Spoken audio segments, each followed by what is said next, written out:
көз бақырайып кетті. Ты это откуда знаешь деп. Не откуда знаешь бар кітапта тұрған жерде. Ол кітап, мына кітап міне Өзбекәлі және мәдени майдан деп аталады. Әзірге 5000 тиражбен шықты, бір аптаның ішінде жартысы сатылып кетті. Сол кезде Шәмші Қалдаяқовты барып квартираға құлттап сыртынан кілтпен жауып қоятын мен дейді, ән шығармай шықпа деп. Жұбаныш Жексенұлы деген орындайтын, қазақтардың қазір өте сүйіп орындайтын әніне айналды қазір. Жалпы осы қоғамдағы қыз келіншектердің, жалпы әйел адамдардың қауіпсіздігін орнату үшін не жасауымыз қажет деп ойлайсыз? Бұның шешімі өте оп-оңай, өте қарапайым, бірақ оны ешкім істей алмайды. Бұл харасмент деген бәлені тоқтататын нәрсе, ол кәдімгі классикалық. Неге мәдени майдан? Неге ол біріншіден мәдени, неге ол майдан? Осы сұрақтан бастайықшы. Ал 2022-2023 жылдардағы Наурызды көрсін, міне мәдени майданның өлген, тоқтаған кезін. Әсем қала Астана. Наурызда көшеге шығып тамаққа таласқан видеоларды көрген кезде ұяттан кірерге тесік таппай қалған шығарсын деп ойлаймын мен ана Амстердамда. Біз осы подкастқа біреу шақырып, 1 сағат сөйлетіп, астына пәленбай адам жаңағы подписаться етіп, күшті болды, нәрікпей, көзім ашылып қалды деп 5-6 комментарий жасап, біз соған шабыттанып жүрміз.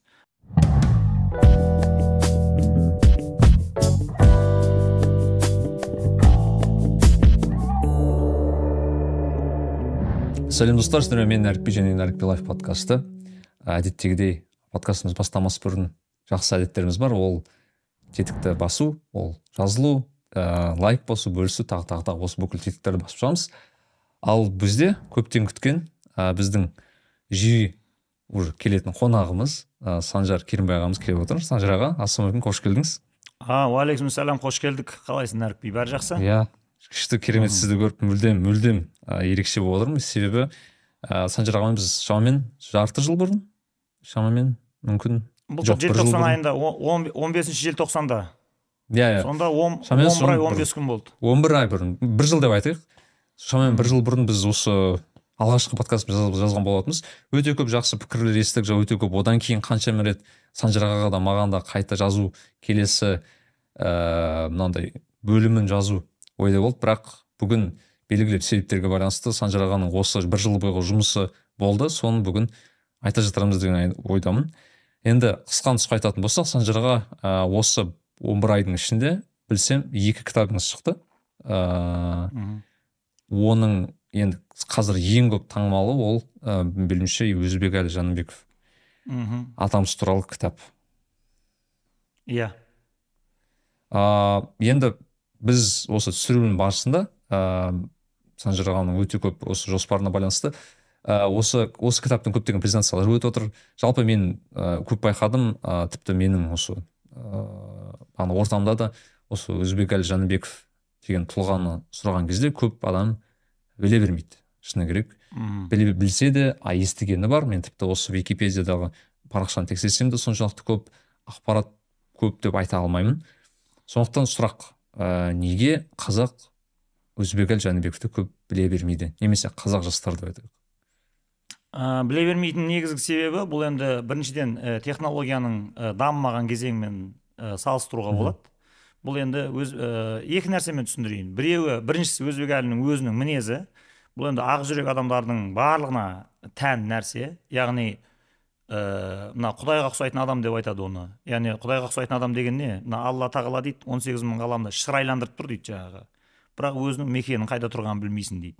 Сол сияқты мына іскер адамдардың бәрі Құдайға ұқсауға тырысқан кезінде шаруаның бәрін шырайландырады тағына, бірақ өзінің болмысын, өзінің менін көрсетпей ұстап отырады. Бұл бір фактор. Сондықтан Өзбекәлі Жаныбек атамыз, бұны мен істедім, бұны мен, ананың артында мен тұрмын, оны мен ұйымдастырғанмын деп ол өзі көріне бермеген. Және енді ақ жүрек адамның бәріне тән нәрсе, өзін мақтанып, өзін алға тұтқан кезінде ол енді абыройы жермен жексен болып кететінін біледі. Сондықтан енді бұл болмыстың күйреуін алып келмес үшін ол енді топырақ сипат, сондай көрінбейтін мінез құлықпен жүрген. Екінші себебі бұл не? Ол кездегі радио телевидениенің әлсіз дамымаған кезеңі. Яғни болып отқан оқиғаларды операторлардың жаңағыдай жылдам, тез, шұғыл түрде түсіріп жүрмеуі. Одан кейінгісі енді бұл кісі 91 жылы Зейнетке шыққанда, тырнақшаның ішінде шыққан деп айтады. Яғни Зейнетке шыққан кезінде шығайын деп шықпаған. Бұны Нұрсұлтан Назарбаев деген сол кездегі Қазақстанның тұңғыш президенті Өзеке 60-қа толдыңыз, заң бәрімізге ортақ, ертең 60-қа толамын, сол кезде мен де Зейнетке шығам. мына кейінгі ұрпақтың арасында жаңағы әңгіме болып кетпесін, зейнетке шыға берсеңші деп, бұл кісіні зейнетке шығарып жібергеннен кейін мына Қазақстанда жаңағы өте экономикалық күйреу, қараңғы, қиын кезеңдерге басаттағына радио телевидениенің бәрі ол кезде өшкен, сөнген, адамдар көре алмайды, свет жоқ, көмір жоқ, ақша жоқ болып жатқан кезінде Өзбекәлі атамыз өз өмірінің соңғы күндерін, соңғы 6-7 жыл өмірін өткізіп жатады.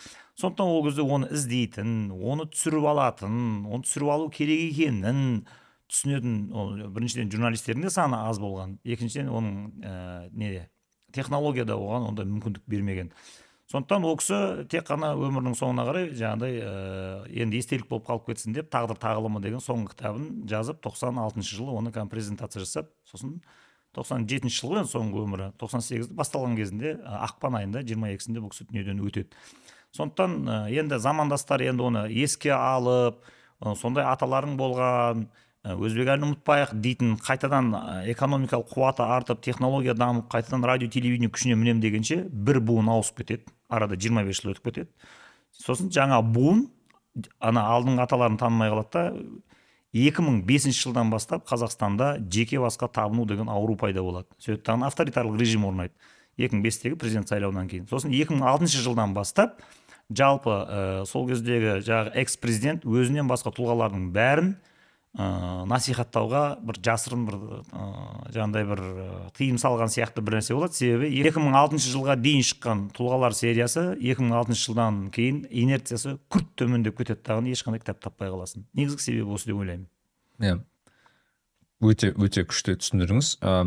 Енді мына сұрақтан бастасақ, неге Өзбекәлі деген сұрақ бола ма мысалы сізге? Иә, болады. Олай болатын себебі біз мектептегі жастардың андай мына қуыс кеуде дегеннен шығады ғой, үнемі экзистенциялық фрустрация, болмаса экзистенциялық вакуум. Қазақ жастарының көкіректерін сондай бір мықты идеалдармен, құндылықтармен, мәңгілік мұраттармен толтырамыз дедік тағыны, әртүрлі жаңағыдай құндылықтар жинау барысында тұлғалар сериясында біз келіп тірелдік.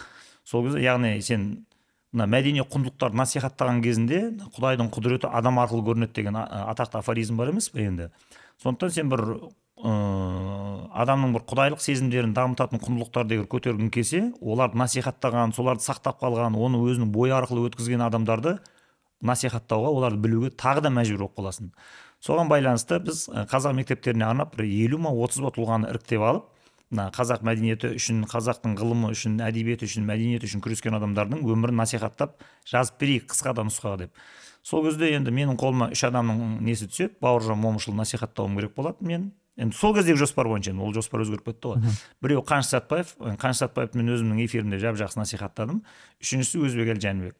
Сол кезде енді Өзбекәлі Жәнібекті оқып жатқан кезде жаңағы Алматы қаласында бір жастар бізге Өзбекәлі туралы айтып беріңізші деп бір өтініш қылды. Енді таныстар ғой.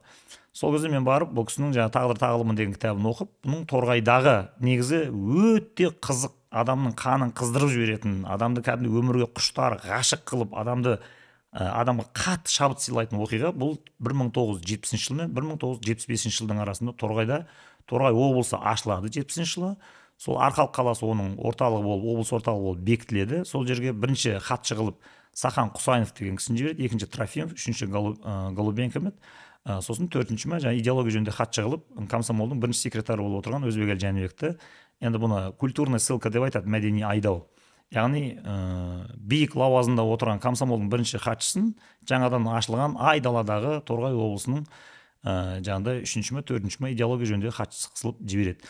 Бұл сол жаққа барған кезінде мәдени революция жасайды тағыны, жаңағыдай күл талқан болып қирап, экономикалық жағынан күйреп, газет журнал деген жоқ, радио бармаған, телевидение туралы айтудың қажеті жоқ.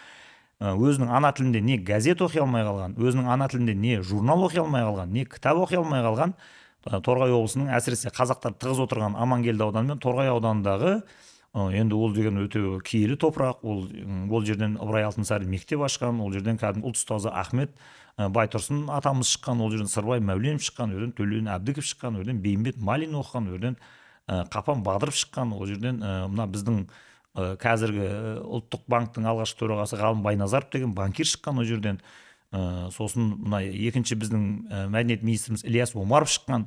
Сондай құнарлы өте бай топырақты сырдың кезінде Торғайдың топырағын тоздырып күл талқан қылып жіберген. Сол жерге кім Өзбекәлі Жәнібек бараттағыны айналдырған 2-3 жылдың ішінде мәдениетті көтерген кезінде ол жерге апарып музей салады, ол жерге алып барып музейді ашқан кезінде облыс орталығынан бөлек Торғай облысының Торғай ауданында тағы да бір өлкетану музейін ашып тастаған кәдімгідей. Енді ол кезде ондай жерден музей ашу, анандай экспонаттарды әкеп халықтың рухын ояту деген енді адамның түсіне кірмейтін нәрсе. Және қазақ тарихы тапталып, сендерде тарих жоқ, сендерде адам болған орыс деген идеологияның жалауы желбіреп тұрған кезінде бұл барып қорықпай өлкетану музейін ашқан кезінде көне сақ ғұн дәуірінен бастап ана жаңағы андронов мәдениеті, пәлен мәдениет, түген мәдениет деп осы ұлы даладан табылған жәдігерлердің бәрін әкеп шишаның ішіне жарқыратып қойып қояттағына халықтың бұл духын көтереді.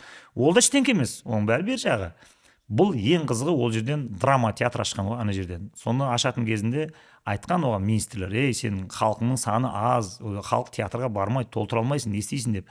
Ол театрға кімдерді алып келген десейші, өзі арнайы Москваға бараттағына, Москвадағы атақты Щепкин атындағы театр училищесінде оқып атқан 17 сен тұр мен атайын кілең сайдың тасында іріктелген 17 әртіс қыздар мен ұлдарды арқалыққа келіңдер, мен бүкіл жағдайларын жасаймын деп бұл уәдені үйіп төгеді.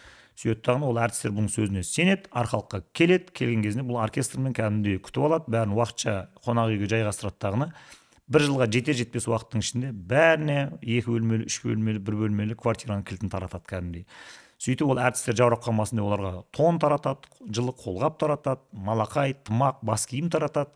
Сөйттағыны бәрін пәтермен қамтамасыз еткеннен кейін сол жердегі театрды ішінің бәрін Саратовтағы театрдың жаңағы жабдықтайтын директорымен өзінің жеке таныстығын пайдаланып, оның бәрін енді супер сапамен жасап шығады, және оның сахнадағы акустиканың жаңағыдай сапасын ең максимал деңгейге көтеру үшін Москвадан, Ленинградтан арнайы мамандар алдырып, ішінің бәрін мінсіз қылып жасап шығады. Ең қызығы, сол театрды ашып атқан кезінде жұмысшы қолы жетіспей, бұлар кешігіп атқан кезінде өзі шофермен келіп қара жұмысқа араласатын болған. Кәдімгі ішінде тақтай тасып жүрді дейді ғой. Сахна бітпей жатыр деген кезде неге деп, енді адам жетіспей жатыр деп, тұр ғой міне адам не керек сендерге деді дағыны, қасында шофермен жүр кеттік деді дағыны. Шешініп тастайды дағыны, облыстың жаңағы хатшысы, 3-ші секретарь, былайша айтқанда Замаким. Сөйтіп сол жұмыстардың бәріне бұл араласады. Соның әсерінен бұл жаңағы бүкіл газет журналдардың бәрін жазуды ұйымдастырады, вагон қазақша кітаптар алып келеді. Алматыдағы жазушылар одағының филиалын ашады. Ол жерге жағы Сейіт Кенжахметов қой деймін, сосын Қойшығара Салғаринді алдырады Қазақ радиосына. Сөйтіп бұл арқалық айландырған 2 жылдың ішінде цивилизацияның тал бесігіне айналады. Сондықтан бұл облыс соңғы рет 88 жыл ма, 89 жыл ма біржолата жабылып, күл-талқан болғанға дейін, тарап кеткенге дейін жалпы Қазақстандағы творчестволық жағынан ең қуатты, ең мәдени өнім берген, ең қатты мынандай цивилизацияның бір шамшырағы болып жанған жер ол Арқалық қаласы болып аталады. Енді бұл әңгімені тыңдаған кезде 15, 16, 17 жасар балдардың бәрінің көкіректеріне бір үміт оты оялап, бәрі оптимист болып, екі көздері шам сияқты жанып, бәрі Өзбекәлі сияқты біз де мәдени майданға шығамыз, біз де осындай мәдени деңгейді көтереміз деп арқаланып, бәрі қиқулап, ысқырып, пышқырып, ана жерде көкпар тартқан қазақтар ұқсап айғайлап кетеді. Содан кейін тұрдым да мен ойландым, мынаны білмейді екен жұрт. Дәл сен сияқты ғой, ешкім танымайды. Содан мен бұны Инстаграмнан аламдағын, тағдыр тағылымын оқып қалам. Сол кезде қызық болады. Маған Бухарестте тұратын, жұмыс істеп жатқан, сол кезде қазір ол жерде істемейді. Нұрбах Рүстемов деп өзін таныстырған бір елші, Қазақстанның елшісі, сол телефон соқты да айтты: сен бала оны онша білмейсің, ол замандарда ғана оқиғаның артында кімдер тұрған, мен айтып берейін деді дағын. Ол айтып, сөйтіп мені міндеттеді: сен өл тіріл, осы Өзбекәлі атаң жайында бір кітап жазып шықсайшы, мен саған көзі тірі куәгерлер тауып берейін, телефондарын тауып берейін, олар сені қабылдасын, саған сұхбат берсін, деректерін бөлсін деп келістік екенбіз. Сол кезде тура 14 желтоқсан күні Өзбекәлі Жәнібекті еске алу жаңағыдай бір конференциясы өтеді да, сол жерге мені немересі шақырады, Әзел деген. Сол жерге мен келемін, соның ертеңіне сенің подкастыңа түсіп қаламын. Былтыр бұл 15 желтоқсан. Мен әлі есімде сол күндер. Соның ертеңіне біз көзі тірі куәгерлерді іздеу басталды. Оның ішінде бір шетінен жаңағы Өзбекәлінің намыс, ұлт, кеудесін біреуге бастырмау, шовинистік идеялар талқандау дегеннің бір күшті көрінісі бар. Ол деталь мынадай болған: тағдыр тағылымында бұл бүйтіп жазады: мен Цейлоннан командировкадан келсем дейді, Болгарияда 1968 жылы дейді бүкіл дүниежүзілік жастардың 9-шы фестивалі өтейін деп жатыр екен. Соған әр республикадан талантты жастарды іріктеген, Қазақстаннан ешкім алынбаған дейді. Сосын бұл Москваға телефон соғады. Нап Қазақстаннан адам алмайсыңдар деп. Енді сендер өздерің хабарласпадыңдар, анау мынау, мен отырмын ғой, маған айтпайсың ба? Сол кезде тұрады да бір әйел адам звондады дейді, енді мен кім екенін білмеймін. Ол мынандай мазақтап сөйлейді өзбек әліне. Сендердің ана бір ағашқа екі шекті тағып қойып бір тыңқылдататын бірдеңелерің бар еді ғой, соны алып барсаңдаршы Болгарияға, оларға жаңағыдай экзотика қызық болады Европаның адамдарына дейді да. Сол жерде өзбек әлінің қаны басына шабады. Сөйтеді да телефонмен айтады: сенің жұмысың болмасын, мен Москваға, Болгарияға кімді алып баратынымды, домбырашы алып барам ба, басқа алып барам ба, сен шешпейсің, оны мен шешем дейді. Сөйтеді дағыны: мен ерегіскенде саған дейді, мен биші алып барам деп айтады. Не үшін биші? Себебі ол кезде қазақтарда би болмаған, өнер болмаған, әдебиет болмаған, пәлен болмаған, жабайы, көшпенді, сондай әңгімені ашық айтатын болған. Содан бұл тұраттағыны басты қатырмаңдар, биш тағыңдар дейді. Сол кезде Құдай жарылқап Атырау қаласынан келіп, мерде хореография училищесінде ма, институтында ма, колледжде ма бірдеңеде оқып бітіріп атқан Гүлжан Талпақова сол конкурстың бәрін өтіп кетеді да. Ол сол Қостанайда жүрген жерінен бұны алдырып, кәдімгі. Бұл жерде өте қызық оқиғасы. Сол мысалға Талпақова сол жарысқа бардықтағыны екінші орын иеленіп, күміс медаль тағып келді деп айтады енді. Бірақ ол кітапта 2-ақ абзац, Нәрікби, сенесің бе, 2-ақ абзац берілген сол оқиғаға. Сөйтіп тұрған кезінде бұл оқиғаның ар жағында не болды екен деп. Себебі кітапта бүйтіп айтады: Гүлжан Талпақова Болгарияға барғаннан кейін бұл дойра аспабы билейді екен. Ол дойраны Өзбекстанның бишілері билеу керек, қазақтар билей алмайды деп еді. Мен тұрдым да пресс-конференция беремін Софияда, керек болса бүкіл шетелдің журналистерін шақырып аламын да. Сөйтемін дағыны, мыналар бізді Москва екінші сортты ұлт деп езіп жатыр деп мәлімдеме жасаймын. Керек па саған сол шум шығарамын мен дейді. Сол кезде Шатунова деген жаңа жауаптысы маман қорыққаннан жаңағыдай енді айтпай ақ қояйын не болғанын, бетінің қаны қашып кетеді. Сөйтеді да болды қойдым деп бұдан кешірім сұрайды. Сосын бұл алады да газды басады ана жерден. Енді қызықты қарай енді. Маған WhatsApp'та отырған, Атырауда отырған бір кісі жазады: ол Гүлжан Талпақова ма, баяғы Болгарияға баратын? Ой, мен оны танимын, мен оның қызымен мынандай доспын. Оның шешесі Атырауда Дом культурада отыр дейді ғой. Ойбай, ұш ертең дедім, ана Гүлжан аман есен ақыл-ес бүтін ба? Бүтін. Тез шап ана жаққа. Содан барады айтады: осындай өзбек әлі туралы бір кітап жазайын деп жатыр, сізден естелік сұрағысы келеді. Келсін, бірақ тез келсін. Содан мен сенің былтырғы подкастыңнан шығамдағыны, ұшаққа билет аламдағыны, Атырау қайдасың деп ұшқаннан ұшып отырып Атыраудан бірақ шығам ғой.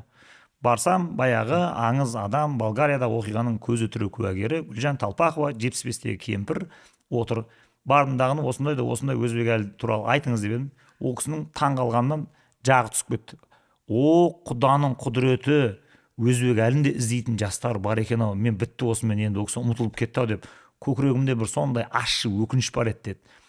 Сосын одан да қызығын қарай енді.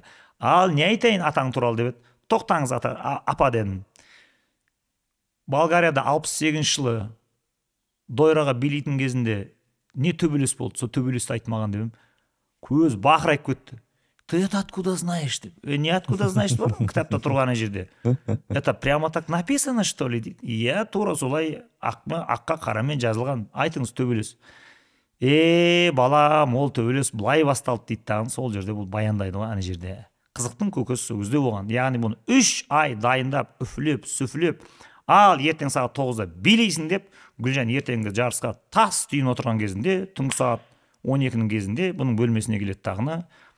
Жаңағы Шатунова, мен білмеймін кім екен, ол өзі де білмейді, өзінен 20 жасар қыз. Сен ба Гүлжан Талпақова деп айтты. Иә. Ертең дойра деген аспап, ол өзбектердіңкі. Оған қазақтар билей алмайды. Оған Өзбекстаннан келген биші билейді. Ол кезде бұлар дублер алып жүретін болған.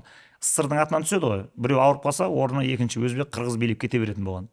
Сондықтан өзбектер. Енді оны Өзбекстаннан келген комсомолдың бірінші секретары бұл интриганы ұйымдастырып отыр деп өздері топшылайды. Содан не керек? Бұл аңырап, жылап, қалай ол сонда мен 3 айдан бері дайындалып келіп, енді Болгарияға келіп, енді ертең дегенде осылай болды ма? Қасымда тұрған Молдовадан келген 20 жасар қыз, ол қорыққан жоқ, халықаралық жарыстарға барған еді, ол тұрттағыны менің білегімнен ұстаттағыны. Кім еді сенің секретарың деп айтты дейді. Өзбек әлі Жәнібекович деп кеттік соған деп айтты дейді. Содан сахнаға келетін ою бар етікті киіп алып, жаңа түн көйлегіменен екеуі ұшады ғой далаға. Түнде 12:30-да Соны барсақ дейді, ана жерде бірінші секретарлар жататын патшаның сарайына барды дейді, барып кіргізбейді, ойбай болмайды кірмесек, мына жерде жаңағы Бейжіңіміз бар, USSR деп жазып алған. Сонымен звондап 4-ші этажда пәлен бөлме барыңдар секретарларыңа. Барады да түнгі сағат 12-ден 45 кеткенде дүңк өткізіп, ана қасындағы подружкасы сұрап, мынау көзінен краска сағып жылап тұр, ұйықтап қалған өзбек әлі шығады. Ей, не наушныңдар түнде? Солай да солай, мына Гүлжан билемейді. Жаңағы біреу естіртіп кетті, осында қара алқа бар. Кім айтты оны? Сөйтіп боқтайды, бұл жақсылап тұрып, сөйтті ВЛКСМның бірінші секретары Тяжельниковтың телефонына соғады бөлмесіне. Сөйтті Евгений Троорынан разбор қайттан басталды дейді. Бөлмесіне барады, гүбір әңгіме шығады, айтады, болды, қорқып баса бер. Гүлжан Талпақованың духын көтеру үшін ертеңіне мынандай әлемде жоқ бір чайкма, мен білмеймін, сол кезде бір иномарканы жібереді. Ол кезде советтің адамы Жигулиді айтпай-ақ қояйын, 68 жылы москвич көрмеген. Сол москвич көрмеген Гүлжан Талпақованы мынандай чайкамен ба, құдай білсін, мерседеспен не жіберген. Соған мінгізіп алып барып, бұл сол жерде билейді дағыны, сахнаның пашағын шығарып жібереді ғой. 3 па 4 па турдан өтіп, гала концерттен өтіп, соның бәрін бұл күміс медаль тағады. Сол жерде Гүлжан айтады маған, мен өмір бақи сол мені білегімнен ұстап, түнгі сағат 12-де Өзбекәлі көкемнің бөлмесіне жетектеп алып барған құрбыма өмір бақи қарыздармын мен дейді. Осын істеген үшін дейді. Сен білесің ба менің құрбымның кім екенін дейді. Ойбай, кім ол құрбыңыз десем, ол атақты әнші София Ротару дейді ғой. София Ротарумен сол кезде бір бөлмеде екеуі бірге 2 ай дайындалған. Қарасайшы енді жаңағы, ана Гүлжанға болысқанын деп біз енді қазақша ырымдаймыз ғой, енді әділдікке болысып, жаңағы Гүлжанның сөзін сөйлегені үшін Өзбекәлі Жәнібектің әруағы қолдады тағыны, София Ротару содан атақты әнші болып кетті деп біз ырымдай береміз қазақшылыққа салып. Мүмкін басқаша болып кетер ме деп. Міне осындай оқиғаларды кәдімгі көзі тірі куәгерлерден жинаймыз. Не үшін бұлдай деректерді жинадық? Нәрікбе, білесің ба? Себебі деректерді ескі мына жазып қалдырған деректерді ақтаратын болсаң, Өзбекәлі музей ашты, Өзбекәлі Тайқазанда келді, Өзбекәлі Наурызды тойлады, Өзбекәлі шәкәрімді ақтады деген көп деректер жетеді. Ол жерден қиындық көрмейсің, сараптап, сұрыптап ала бер ақылың жетсе. Бірақ экзистенциялық момент деген болады.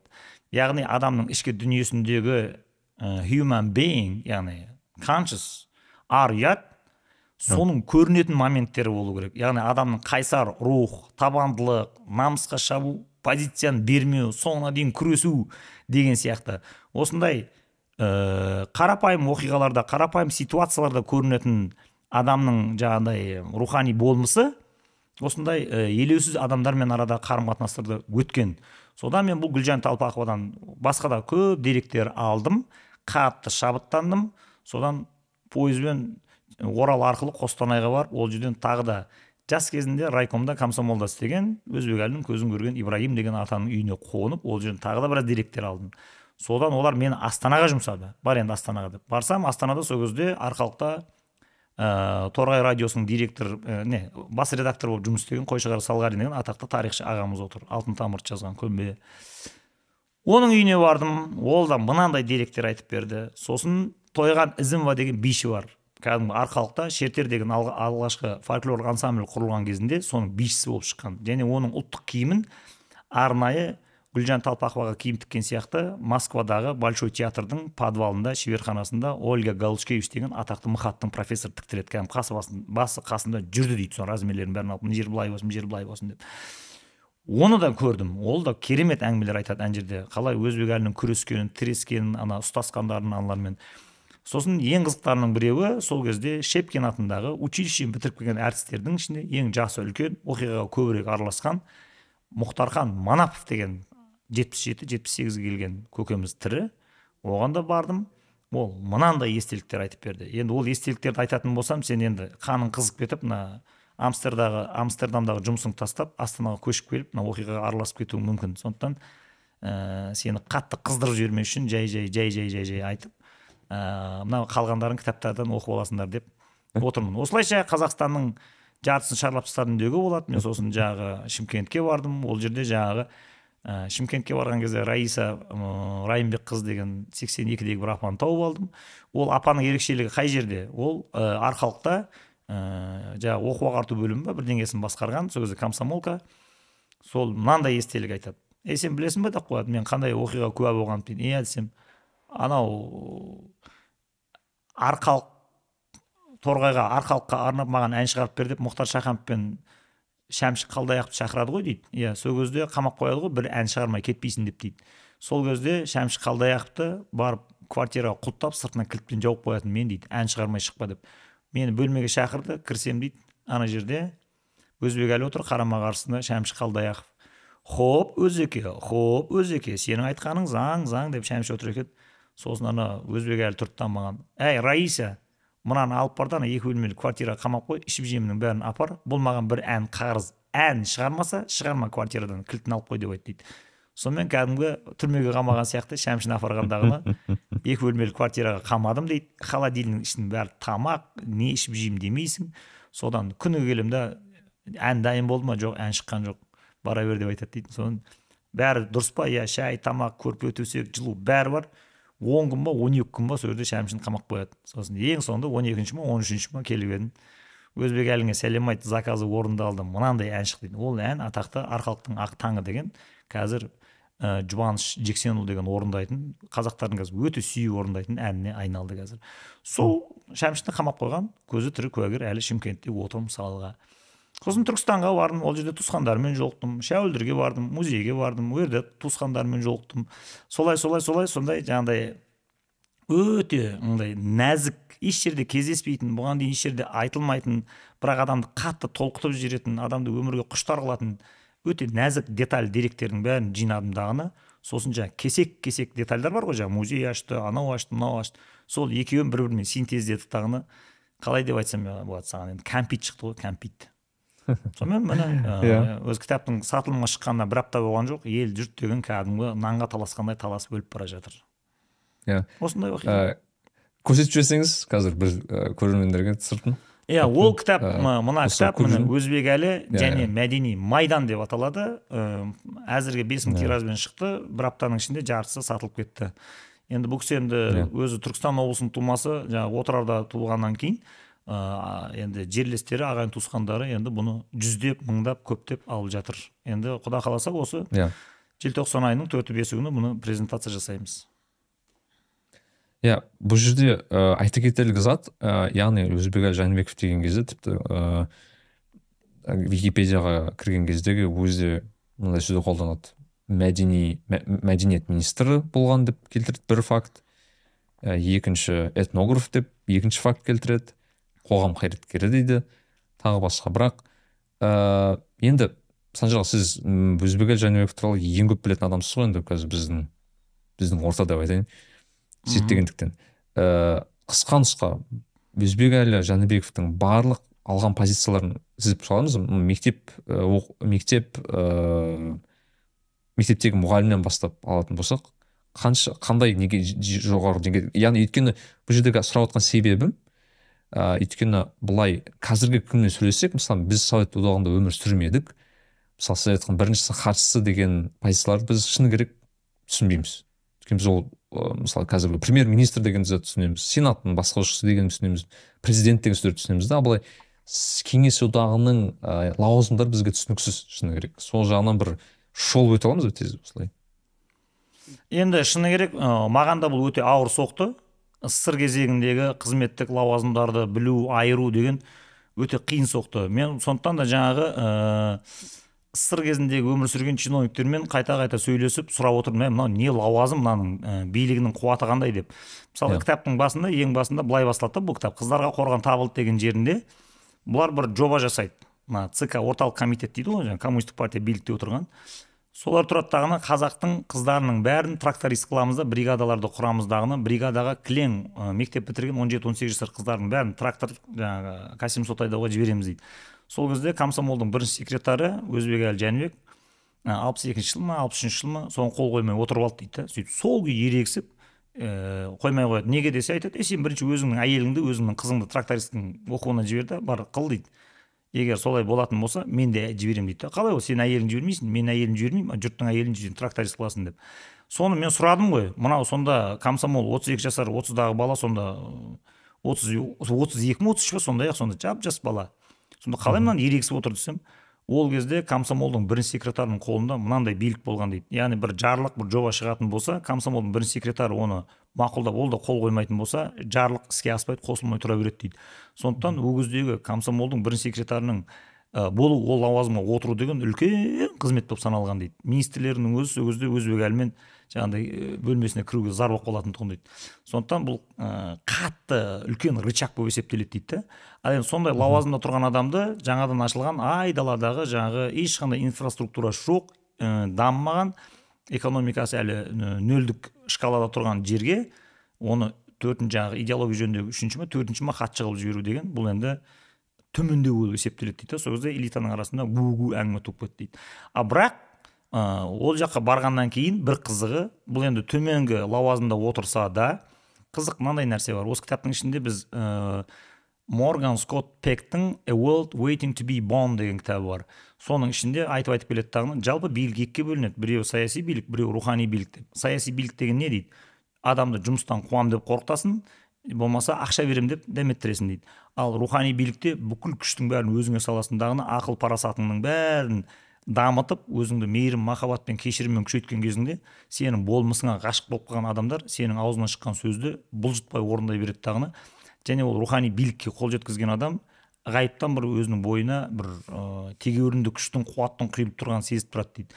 Бұлар биліктің мәнін түсінеді тағыны. Мұндай адамдар биліктің әрбір сәтін халықтың ағаруына, мәдени өрлеуіне тиімді пайдаланады дейді. Шынымен де бұл сояққа барған кезінде қолындағы рычагы әлсіз болса да, өзі үшінші, төртінші хатшы болып тұрса да, бірінші хатшы болып отырған Сахан Құсайыновты ақыл парасатымен бағындырып, табындырып, ол тұрады дағы бұған карт бланш береді қолына. Не істегің келеді өзің біле, айналайын, өзбек әлі. Біреу қарсы шықса маған айт. Мен саған сенем дейді да, бұған бүкіл ненің бәрін беріп жібереді. Сондықтан бұл сол жерде былай қарағанда үшінші секретар, төртінші секретар болып отыр, бірақ бірінші секретардың деңгейіндегі бұның билігі бар. Соның арқасында бұл музей ашып, ананы ашып, мынаны ашып кетіп бара жатқан. Енді былай қарап тұрсаң, екінші лауазымды қара енді. Бұны 75-ші жыл бұның атағы дүркіреп, таңқы жер жарып кеткеннен кейін бүкіл Қазақстан ойбай өзбек әлі үйтіп жатыр, өзбек әлі қиратып жатыр, ойбай торғай андай болыпты, мындай болыпты деген әңгіме гүрілдегеннен кейін бұны 76-шы жылы халықаралық байланыстар бөлімі деген өтірік бөлім ойлап табады. Бұны цепте ұстау үшін, шынжырда бақылауда ұстау үшін, бюджетінде ақша да жоқ оның. Сөйтіп тағыны Қазақстанға туристер тартуың керексің, шетелдермен жаңағыдай әртүрлі мәдени экономикалық байланыс орнатамыз деп өтірік бөлім ашып береді. Ол жерге бір француз тілін білетін, бір ағылшын тілін білетін, екі-ақ көмекшісін береді тағыны. Бас дейді ғой. Бірақ сондай өте әлсіз, жаңадан құрылған, бюджетінде ақша жоқ, қызметкерлер штаты санаулы бөлімге барып отырса да, бұл неше түрлі айла шарғы қолданып, мына мәдени кеңістіктің бәрін қиратып тастайды. Сол кезде жүріп бұл мына Арыстан бабты, Яссауидің басын ремонттауға ақша бөліп алған кәдімгідей. Сөйтіп қаланың ішіндегі мына, сен білесің ба, қазір мынау қаланың ішіне биені алып келіп байлап қойып саумал ішу мода болып жатыр ғой жаңағы. Қазір бай-бағландардың бәрі саумал ішеді. Соны ең бірінші 76-шы жылы мына медеудің етегіне алып келіп, биелерді байлап қойып, мына Германиядан келген қонақтардың бәріне сол қымызды ішкізетін, саумал ішкізген өзбек әлі Жәнібек. Сөйтіп ана ауыл деген ресторан соғады. Сосын шетелдіктер түсетін есі дұрыс гостиница жоқ деп, мына отырар гостиницасын соқтырады. Сондай реформалар жасайды. Ал енді одан кейін бұны 78-78 жыл бұны Қазақ СССР-ның мәдениет министрінің орынбасары қылып қояды. Бірақ ол жерде де бұл 4-ші ме 5-ші бөлім, музейлерді басқаратын бөлімге түсіп кетеді. Бірақ бұл бірінші тағы да министрдің өзіменен Жақсыбек Еркінбеков қой деймін. Сонымен келісіп алады тағыны, бюджетті тағы да көбейтеді тағыны, өзінің қасқырлығымен, ақыл парасатымен, харизмасымен бюджеттегі ақшаның бәрін жұлып алады тағыны. 78 жылы бұл атақты өзіміз қазір бізге мақтаныш болып отырған, рухани тірек болып отырған Түркістандағы Әзірет Сұлтан Қожа Ахмет Яссауидің кесенесіне алып барады, миллиондаған рубльді алып барып салады. Сен өзің ойлап көрші, 81-82 жылы 9 миллион рубль алып Әзірет Сұлтан Қожа Ахмет Яссауидің кесенесін ремонттауға салды дейді. 9 миллион рубль деген ол 9 миллион доллар 81 жылы. Ал қазіргі қуатына шағатын болсаң, ол 90 миллионнан асып кетеді ол доллар. Алып барып, ана төбесіндегі сап-сары болып тұрған күмбездің бәрін ана глазурмен қаптап, ішінің бәрін, полының бәрін ана жағы немен тас қыштарменен өріп, ана топырақтың астында қалып кеткен қилует жер асты мешіттің бәрін ол кезде әшейін нелер құрылыс материалдарын жинап қоятын база склад болған, соның бәрін алып тазартып археологтарды шақыртып қазып оны бөлек музей қылып жібереді ана жерде. Сөйтіп экскурсоводтарды әкеліп киіндіріп, өзі киім тіктіріп, эскиз, өзі тігінші болған бұл өзі тағы да. Сөйтіп ең қызығы міне жаңағы рухани билік деген қайдан шығады? Өзі мәдениет министрінің орынбасары, бірақ ішінде қара жұмысқа толық араласып кеткен адам. Оны сол кезде жұмыс істеген 10 адам болса, оны да дәлелдеп береді. Өзбекәлі министр болып тұрған кезінде зембілдің бір ұшын көтеріп алып, балағын түріп алып, бізбен бірге топырақтасып жүретін. Мен студент кезінде пойызда келе жатып бір жігітпен сөйлесіп қаламын. Сонда айтқан, осы Өзбекәлі Жәнібек деген бір кісі қызық. Мен баяғыда 80-ші жылдары сол кісіменен жұмыс істегем дейді. Қара жұмыс, слақ па бірдеңе. Сонда дейді, менімен бірге сол жаңа маған балшық беріп тұрып, қағаздан мынандай газеттен қағаз қалпақ жасап алып, басына киіп алып, соның ішінде жұмыс істеп жүретін. Сол қонайып келген кезінде ана КГБ келіп шығыңдар деген кезде, шықсаң шық, мен зам министрмін деп өзін қуып жіберіп, мен саған қызық көрсетейін ба деп төбесіне алып барып, қонайып келіп, құдықтың басында отырып күбірлеп бір дұға жасап, құдықтың ішіне тиын лақтырған кезде мен төбесінен Өзбекәлінің қасына қарап тұрғам деп мысалы естелік айтып береді. Көрдің ба? Былай қарап тұрсаң енді лауазымы анандай, мәдениет министрінің 5-ші ме 4-ші ме орынбасары. Бірақ мына рухани билік деген күшейіп кеткен кезінде тура министрдің өзі сияқты бюджетті қалағанша ала береді, бәрінің екі аяғын бір етікке тығады. Сөйтіп бұл 84-ке дейін ба сол жерде отырған кезінде бұны 84 пе 85-ші жылы енді қазіргі облыстық атқару комитетінің не дейді жаңағы облисполком деп айтады, соның бір бәле деген бөлімін алып келеді да, бұл жерде бұны енді былайша айтқанда Өзбекәліні батырыңдар дейді ғой, тәпит етіңдер дейді ғой. Сөйтіп бұған сөгіс береді, андай қылады, мұндай қылады, бұның жұмыс істеткізбей тірсегінен шайнап атады. Бірақ соның өзінде бұл осы Алматы облысындағы мына Жамбыл аудандағы Ұзынағаштың ар жағындағы Жамбыл музейін ашып тастайды, мына ұлт аспаптар музейін ашып тастайды. Енді жүрген жерінде музей аша беретін болады. Сөйтіп 86 жылы бұл кісімен келіспейтін саяси элита, яғни Өзбекәліні өсірмей ұстап отырған саяси элитаның бәрі билік ауысқаннан кейін бәрі кетеді тағына. Колбин бұны 88 жылы мәдениет министрі тағайындайды. Міне сол кезде бұның қолына карт бланш енді толық түседі тағына, бұл сол кезде күшіне мінеді. Сөйтіп тағына наурызды ең бірінші 26 жылы, 1926 жылы тыйым салынған наурызды 88 жылы Алматы қаласында, Алматы облысында тойлайды. 89 жылы бұл енді қызметі жоғарылап, орталық комитетте идеология жөніндегі 3-ші хатшыға айналады. Яғни Қазақстан Республикасындағы билігі жөнінен 3-ші адамға айналып кетеді. Сол кезде бұның ең үлкен ерлігі, Тайқазанды алдырған, енді оның өздерің оқып аласыңдар, оның әңгімесі деталі көп, елдің бәрі біледі.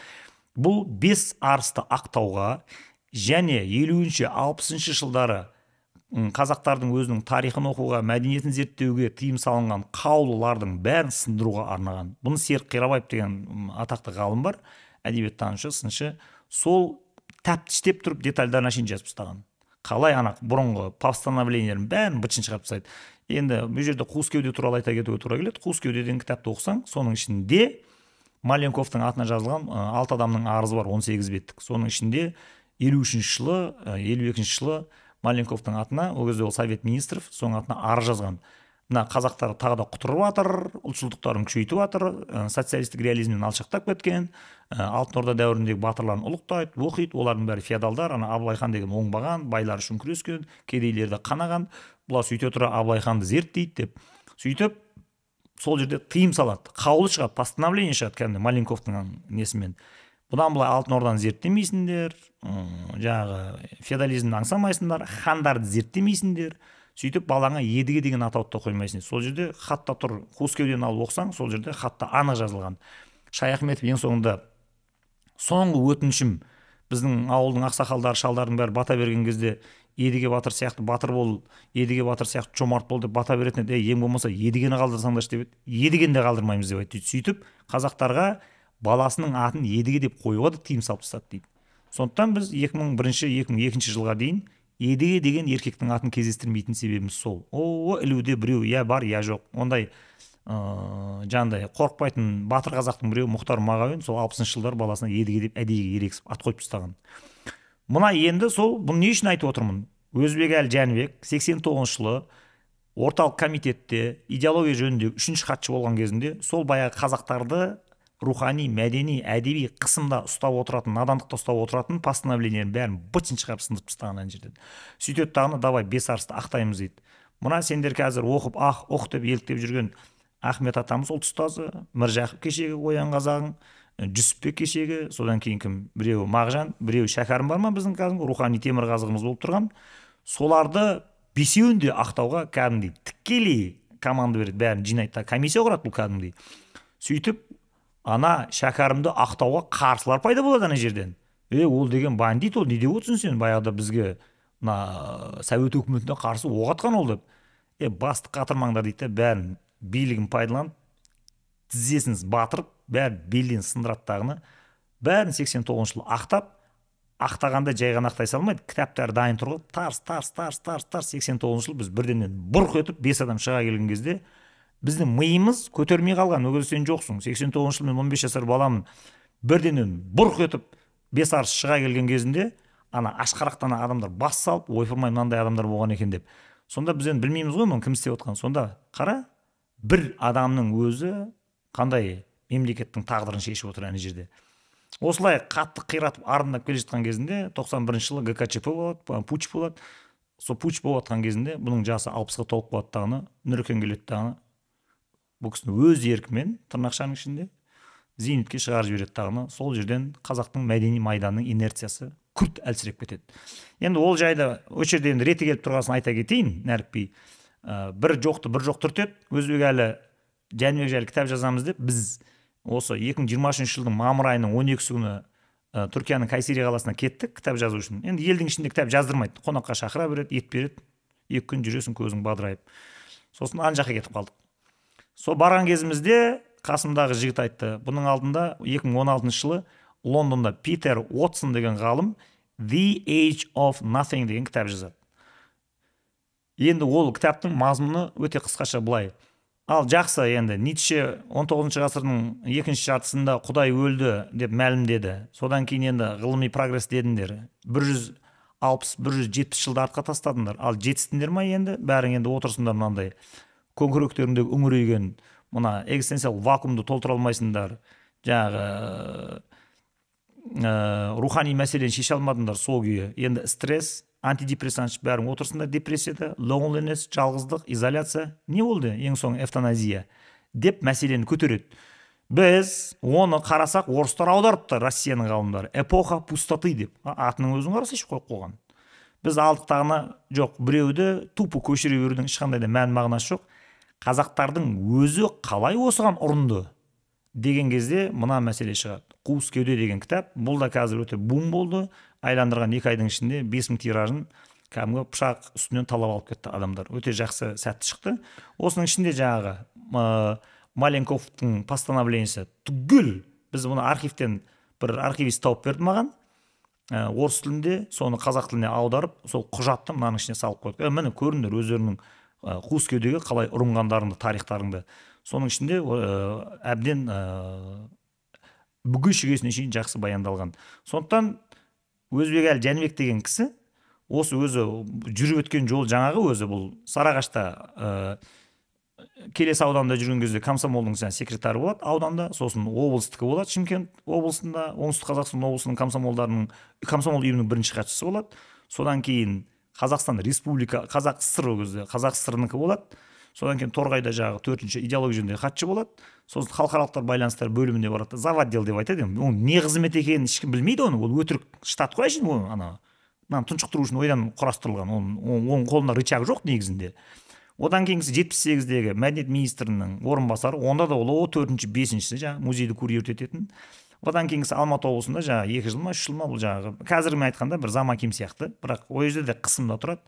Ал енді толық мына билікке шығатын кезде 88 жыл мәдениет министрі, сосын 89 жылы 3-ші хатшы. Сол лауазымда бұл аяқтайды несін карьерасын.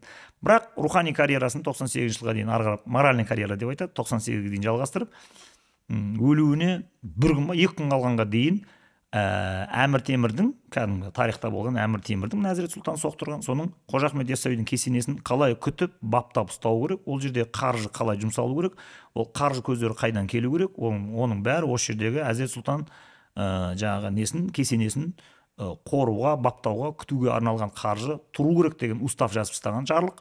Сол жарлықты бұл көне Шағатай тілі ма, білмеймін қай тілден екен. Бұл аударат оригиналын мен білмеймін. өзі пневмониямен ауырып отқан кезінде бұл кәдімгі кислородный маскамен жатады ана жерде. Сол өлуіне 2 күн қалғанға дейін сол құжатты қазақшаға аударып бітіп нүктесін қояды. Ертеңінде бұл кісі дүниеден өтеді. Сондай деректер бар. Жаңағы больницаға, ауруханаға көңілін сұрап барған кезінде бұл кісі сол құжатты аударып жатыр. Ай, өзіңізді аясаңызшы деп еді. Мен өліп қалғаннан кейін бұл құжатты енді ешкім қазақшаға аудармайды. Мен өліп қалсам не болады деп айтты дейді. Шынымен де соны бітірді, кетті дейді. Сондықтан біз принципті түрде мына кітаптың ең соңына Өзбекәлі Жәнібектің өмірінің ең соңғы күндері мен ең соңғы сағаттарында, ең соңғы минуттарында аударып қалдырып кеткен Әмір Темірдің вакф жөніндегі жарғыларын қазақ Өзбекәлі аударған ең соңғы кітаптың бөліміне қыстырып қойдық. Міне тарихи құжатпен таныс болыңыздар деп. Сондықтан енді қазіргі жағдайда бұл кісінің биологиялық өмірі тоқтады 98 жылы. Бірақ 2023-тен бастап бұл кісінің енді болмыстық өмірі, енді онтологиялық деп айтсақ болады. Енді human being ретінде енді бұл ықпал етіп бастайды. Міне екеуміз қазір әсерлесіп отырмыз. Біз тыңдап отқан оқушылардың бәрінің тағы да жүректеріне от жанады, тағы да дерт түседі. Бұлардың ішкі әлемдеріне Өзбекәлі барып жайғасады. Ол енді қыбыр-жыбыр тағы да бір оқиғалар туғызады. Сондықтан экзистенциализмде бар әлем ішіндегі әлем деп айтады. Оны әлем ішіндегі әлем деген не? Міне мысалы сен қазір менің алдымда отырсың. Егер сенің сыртқы әлем екеумізді қоршап тұр, сенің ішкі әлеміңді барып бүйтіп көңіліңді, жүрегіңнің түкпірін ашып көретін болса, аса құрметті адамдардың тізімі бар. Сен оларды сүрген өміріне, жасаған ерлігіне, өндірген ғылымына байланысты жүрегіңнің түкпіріне адамдарды орналастырып жатсың қазір. Мамаң отыр ол жерде, нағашыларың отырардық ма? Ол жерде Әл-Фараби отыр, Арыстан баб отыр, Қожа Ахмет Яссауи бар ма жоқ па білмеймін. Атаң созақтан екен, онда қара бурада сенің ішкі әлеміңді ұстап тұр. Солардың бәрі құралып жатыр ішкі әлем. Сондықтан мына адамның психикасы ауытқи бастаған кезінде дейді, экзистенциялық психотерапиямен айналысатындар, оның ішкі әлемінің сапасын, мазмұнын анықтау керек дейді.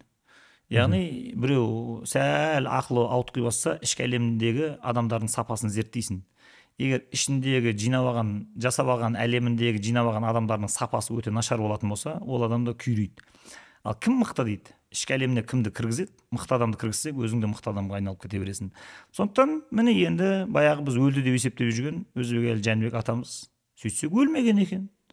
Енді ол болмыс ретінде сенің көңіліңе зып етіп кіріп кетеді да, сенің де жүрегің, мына кітапты оқысаң, жүрегіңнің төріне барып жайғасып алады, кәдімгі дертті боласың, ауырасың кәдімгідей. Біз де осылай өмір сүрейік те, жастық шақты пайдаланайық та, мына күш қуаттың бәрін салайық та мынаған деп шығасың. Міне мен де ауру болып отырмын қазір, оқырымды оқып алып, мен тоқтай алмаймын.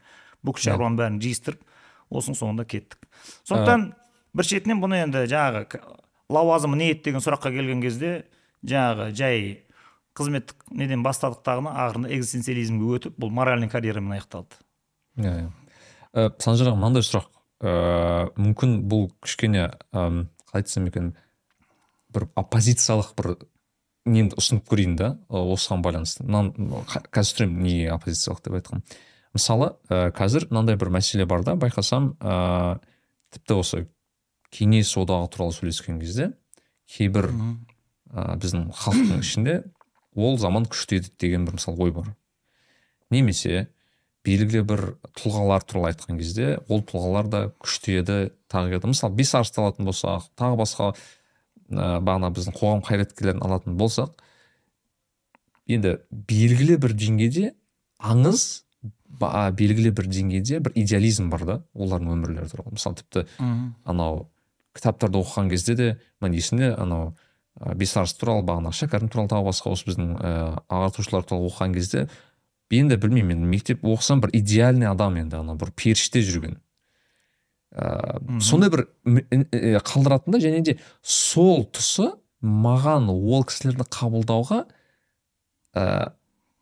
толық бір қабылдауға әсер ете алмайтын. Өйткені мен түсінігімде бұл тым идеал дегенде қалай, адам тым идеал бола алмайды да. Яғни бұл жерде жазған адам оның басқа тұстарын ашпаған деп ойлайсың, немесе шынымен мүмкін ол шынымен де идеал болған шығар, мүмкін сол үшін де мен ол кісіге бір қатты былай ұқсай алмаймын деген сияқты. Яғни айтқым келгені, белгілі біз андай бір мәселе ғой, мысалы бір басқа тұлғаларды алатын болсақ, мысалы Черчилльді алатын болсақ, мысалы ағылшын, енді британның ұлы тұлғасы да, бірақ бір ұнайтыны, Черчилльді мысалы британдықтар түсіндірген кезде, Черчилльдің тек қана бағанағы жақсы жасаған, Британияға жасаған жақсы бір істерінен басқа, оның қырсық, ішетін, шегетін, басқа былайша айтқанда кем тұстарында аша білетін сондай бір толық адамдық көрсетеді да. Яғни бұл да бір адам, былайша айтқанда.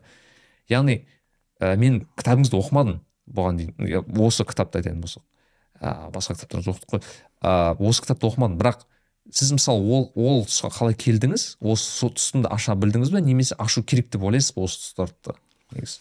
Бұл жерде мынандай мәселе бар. Біз бұл жерде бұл экзистенциялық философия, логотерапияны қолданған кезінде, жалпы экзистенциялық философия, логотерапия деген ғылым мына болмысты фокусқа алған кезінде, бұл жаңағы батыстағы ана стильді қолданбайды. Жаңа идеализировать етіп жүрмеңдер, оның пенделік қырында ілестіріп отырыңдар, оның минустарын теріп отырыңдар деген нәрсені, ол да бір стиль. Бірақ мына экзистенциялық философияға келген кезінде бұл жерде болмыстың ашылуы деген бар. Яғни адамның ішіндегі жатқан жаңағы рухтың қайсарлығының көрінетін моменттерін. Сондықтан біз бұл жерде отырып алып, бұның мынандай пендешілігі бар еді, ол үйтетін еді, бүйтетін еді деген нәрселерді жалпы экзистенциялық философия өзі, ол ағым өзі оны қолданбайды да. Мысалға сен Киркегардтарды, Хайдеггерлерді, Франклдарды алып отыратын болсаң, мысалы Франкл Гитлердің осындай ит мінезі бар еді, анау еді, мынау еді деп отырмайды. Олар тұрады айтады, жоқ дейді. Біздің мақсатымыз адамның болмысының жылт етіп, мына қайсар рухтың жарқ етіп көрінетін моменттерін ғана ұстап отыру дейді. Сондықтан бұл Өзбекәлі және Мәдени майдан деген кітап шыққан кезінде бұл жерде оның күрескерлігі, қайраткерлігі, Мәдени майданға шыққан кезіндегі айлакерлігі солар фокусқа алынып отырады әр жерден. Әйтпесе мысалы мен де сұрадым бір кісілерден, мысалы енді сізге ұнамаған жерлері бар ма десем, ұнамайтын жер бар еді дейді. Неге десең, шаман перфекционист еді ғой дейді да. Жаңағыдай бір жазған хатымызды тоже міне дейтілдеп бетімізге лақтыра береді, ана бір үлкен бір Әзірелдің жаңалықшы Әзірелдің қайшысы сияқты бір қайшысы бар еді, барсаң хатыңның бәрін қырқып қидалап тастайды. Адамды талай ит қылатын еді ғой, сол үшін талаймен ұстастық, ұрыстық деп айтып отырады. Енді мысалы ондай жерлерін біз жаздық, бірақ көбіне адамның артынан мысалға сөздер қай кезде ілеседі? Пара алатын еді, кек алатын еді, қудалайтын еді, әйелдермен қыдыруға кетер емес еді деген сияқты. Сондықтан біз осы мәселені жазып келе жатқан кезде, бұның шынымен де бұл қоғамға қорықпай насихаттауға тұрарлық бұл идеал тұлға ма, жоқ па деген мәселеде әйел мәселесі қоса көтеріледі да. Бұның ішінде Өзбекәлінің қыздары деген арнайы бөлім бар. Сол бөлімді оқысаң, бұл кәдімгі өзіне қазақ қыздарының, қазақ әйелдерінің ар абыройын, намысын қорғау, ол біздің міндетіміз деген позицияға тұрып алған. Яғни өзіне қарасты сұлу, сымбатты әнші, биші, күйші, хатшы қыздардың бәріне қамқор әке сияқты болған. Сондықтан бұл бөлімде арнайы 5 па 6 ма мынандай сол кездегі жаңағы екі беті алмадай, екі аяғы балғадай мынандай қыздардың бәрі естелік айтады. Біз не үшін Өзбекәлі маңайына топтастық білесіңдер ме деп. Неге десек, одан басқа жердің бәріне харасмент бар еді дейді. Одан басқа жердің бәрінде біз жеке қалуға қорқатын едік дейді. Бір ғана деталь айтайын саған. 89 жыл дейді, маған Мырзатай Жолдасбек айтып беріп жатыр. Мынау ЦК-да бұл 3-ші секретар болып отырған кезінде Талдықорғанға бардық дейді. Барып өзеннің жағасына киіз үй тікті дағы аста төкті дастархан, әнші, биші, күйші той болып жатыр. Кешке таудың етегі, өзеннің жағасы салқын дейді. Бір серый кардинал келді да айтты дейді, Өзеке, мына таудың етегі, өзен ағып жатыр, мына киіз үйде жатсыздар. Түнде жаурап қалмайсыздар ма, мына қойын жылтатын бірден ұйымдастырайын ба деп айтты дейді. Сөйтіп Өзбекәлінің түрі бұзылып кетті дағы. Жігіттер, менімен үйтіп әзілдеспеңдер деп айтты дейді. Екінші, осындай ұсыныс айтып маған келетін болсаңдар, желкелеріңді қиям, тілдеріңді суырам деп айтты дейді. Осындайдан басталады бәленің бәрі. Тұр да құр менімен бүйтіп қалжыңдаспаңдар деп айтты дейді. Ана серый кардинал қып қызыл болып кетті да, орнынан тұрды да кетті дейді. Сонымен екеуміз түнде жаурап жаттық дейді. Ол мынандай жігіт еді деп айтып жатыр. Екіншісі, тойған ізімім айтады. Мен Москвада маған киім тіктіріп жатқан кезінде дейді, бір профессор маған звондады. Сол кезде Өзбекәлі Москваға келіп спутник деген ба, бір неде гостиницада жатты дейді. Соны тұрды, тойған жан, мен енді қартайған адаммын ғой, ана Өзбекәліге бір документ апарып бересің бе деп айтты дейді. Маған не тұрады? Не, өзі 22-23 қызбын дейді. Метромен зырр етіп барам да беріп келем, кешкі сағат 9 ба 10 ба сондай. Киініп жатыр едім, 10 минуттан кейін профессор жаңағы Махаттікі қайттан звондайды. Большой театр ма, сондай өнер адамы, кәрі кемпір. болды шықпа бөлмеңнен деп айтты. Неге деп, сені жұмсаймын деп Өзбекәлі Жәнібековпен отношениені бұзып алуға сәл қалды, маған қатты айтып ауыр сөздермен ұрысып тастады деп айтты дейді. Неге деп едім, анау қазір менің орныма тойған ізімі барады деп айтқан ғой профессор орыс. Өзбекәлі ұрысты дейді. Сен басың істей ма? Өз Москвада болса, мен гостиницада жатырмын, еркек адам. Анау өзі қазақ қыз, қазақы тәрбие алған, өзі жап-жас болса, ертең мен гостиницамен нөміріме кіріп қағаз беріп шығып барса, біреу көріп ертеңнен артынан өсегелестіретін болса, бітті ғой, ананың өмірінің бәрін күл-талқан қыласың ғой. Шығарушы мана қыз деп айтты дейді. Келсең өзің кел деп айтты дейді. Сонымен тойған жан болды. Рахмет ниетіңе, киінбей ақ та қой, шықпай ақ та қой, номеріңді қал, өзім апарып беремін деп, ана өзі апарып беріп келді дейді. Және бұндай естелікті маған бәрі айтып берді. Мысалы Никара Абаева деген анау отыр. Соған сұрадым ғой, сіз Өзбекәліні қалай болды деп. Ой, мен ит қылды ғой дейді. Неге десем, орысша сөйлеймін, қазақша білмеймін дейді. Қазақша үйрен, сенің кесіріңнен қазақтың жастары комсомолдар жетілмей жатыр деп итімді шығарды дейді. Үйрене алмаймын дейді, тілім орысша шыққан мен дейді, өзім татармын дейді. Содан не болды енді? Хатты бетіме лақтырады, осындай жыладым, бетімнің краскасын бәрі ағып отырамын ана жерде. Нағып кетіп қалмайсың, нағып отырсың Өзбекәлінің жанында енді. Неме жоқ, чукча не дурак дегендей, мен онда ақымақ емеспін дейді. Неге десем, жалғыз қауіпсіз аймақ сол жер еді дейді. Ол қол астында қыз-келіншектердің бәріне өзінің туған қыз сияқты отношение жасайтын. Ананың атмосферасы сезіліп тұратын еді, қамқорлығы дейді. Бәріміз үймен, анамен, мынамен қамтамасыз ет. Қызметте отырғанда мойныңды бұрап жылып ала жаздайды дейді.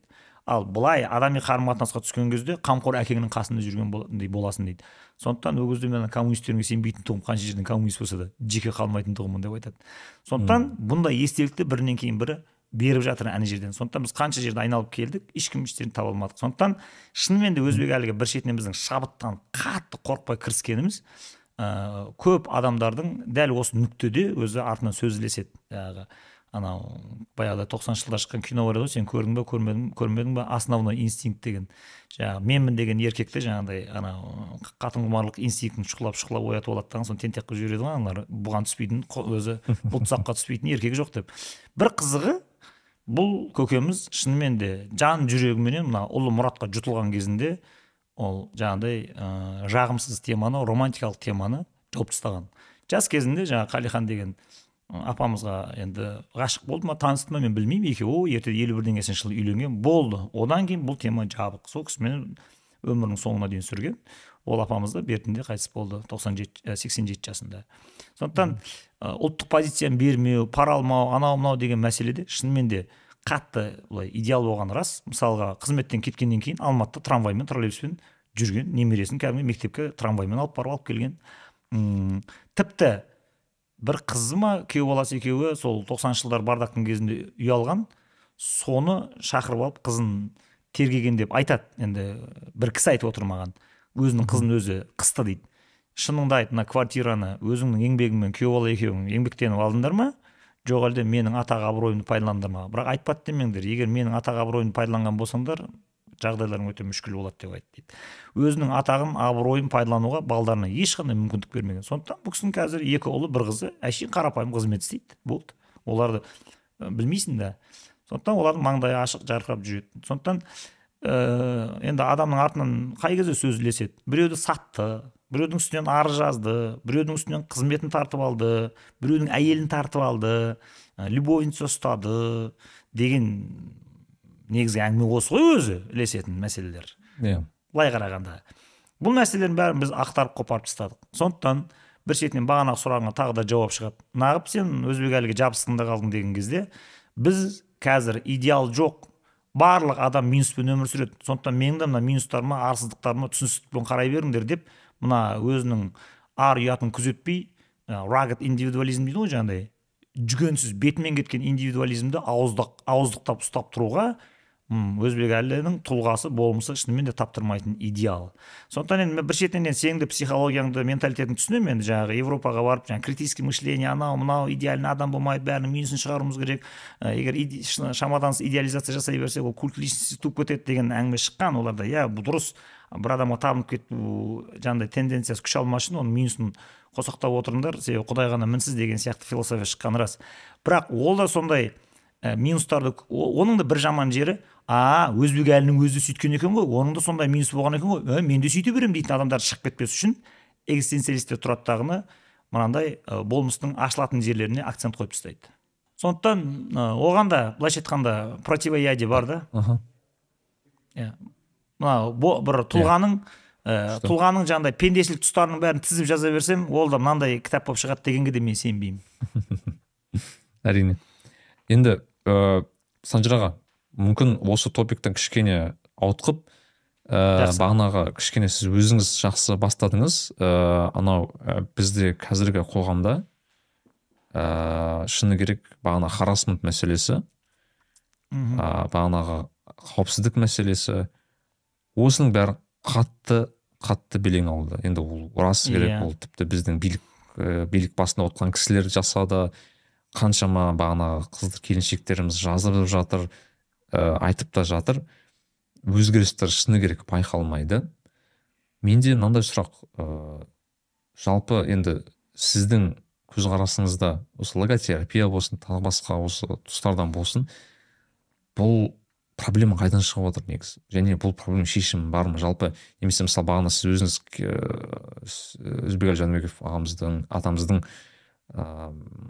мысалын келтірдіңіз. Мысалы ол кісінің қарым-қатынасы туралы. Біз ондай қатынас құра алу үшін не істеуіміз қажет? Не жалпы осы қоғамдағы қыз-келіншектердің, жалпы әйел адамдардың қауіпсіздігін орнату үшін не жасауымыз қажет деп ойлайсыз? Бұның шешімі өте оп-оңай, өте қарапайым, бірақ оны ешкім істей алмайды.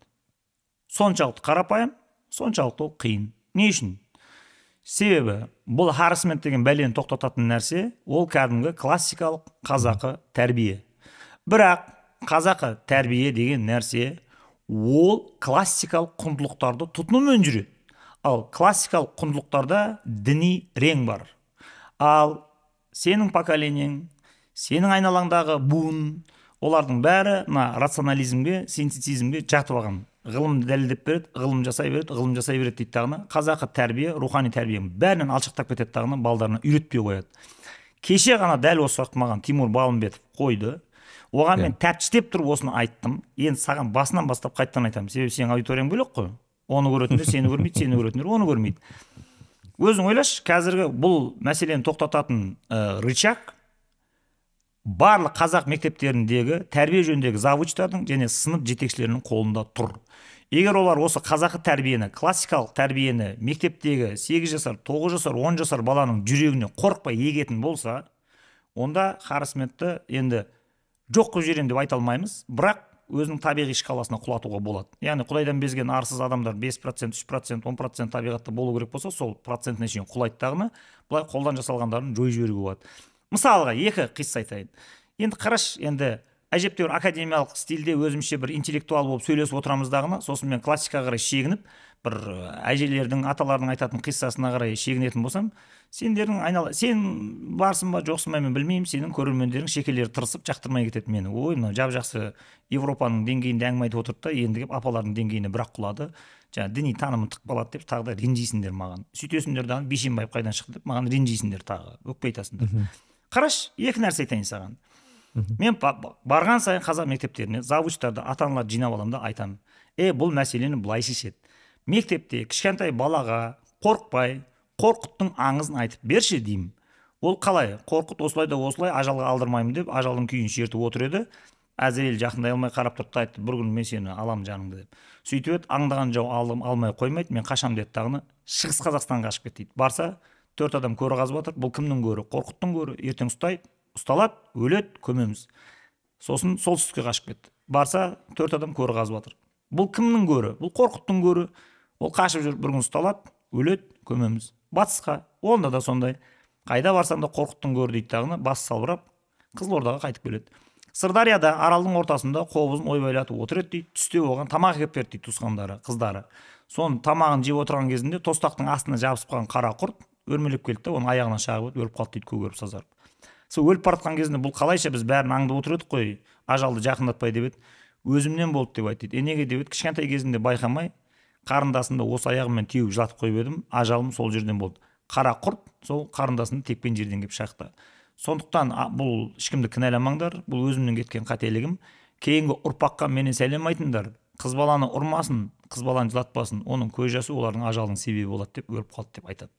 Осы аңызды миллион рет айттым. Подкастқа шақырса болды, айта берем. Бәрі күледі мен мазақтап. Олай қарапсаң, Санжар деген жап-жақсы жігіт, түрікше біледі, арабша біледі, орысша біледі, ағылшынша біледі, айтып отқан әңгімесін қарашы, қайдағы жоқ қорқытты айтады деді. Екіншісін тыңдай ал, харисмент қайдан шығады?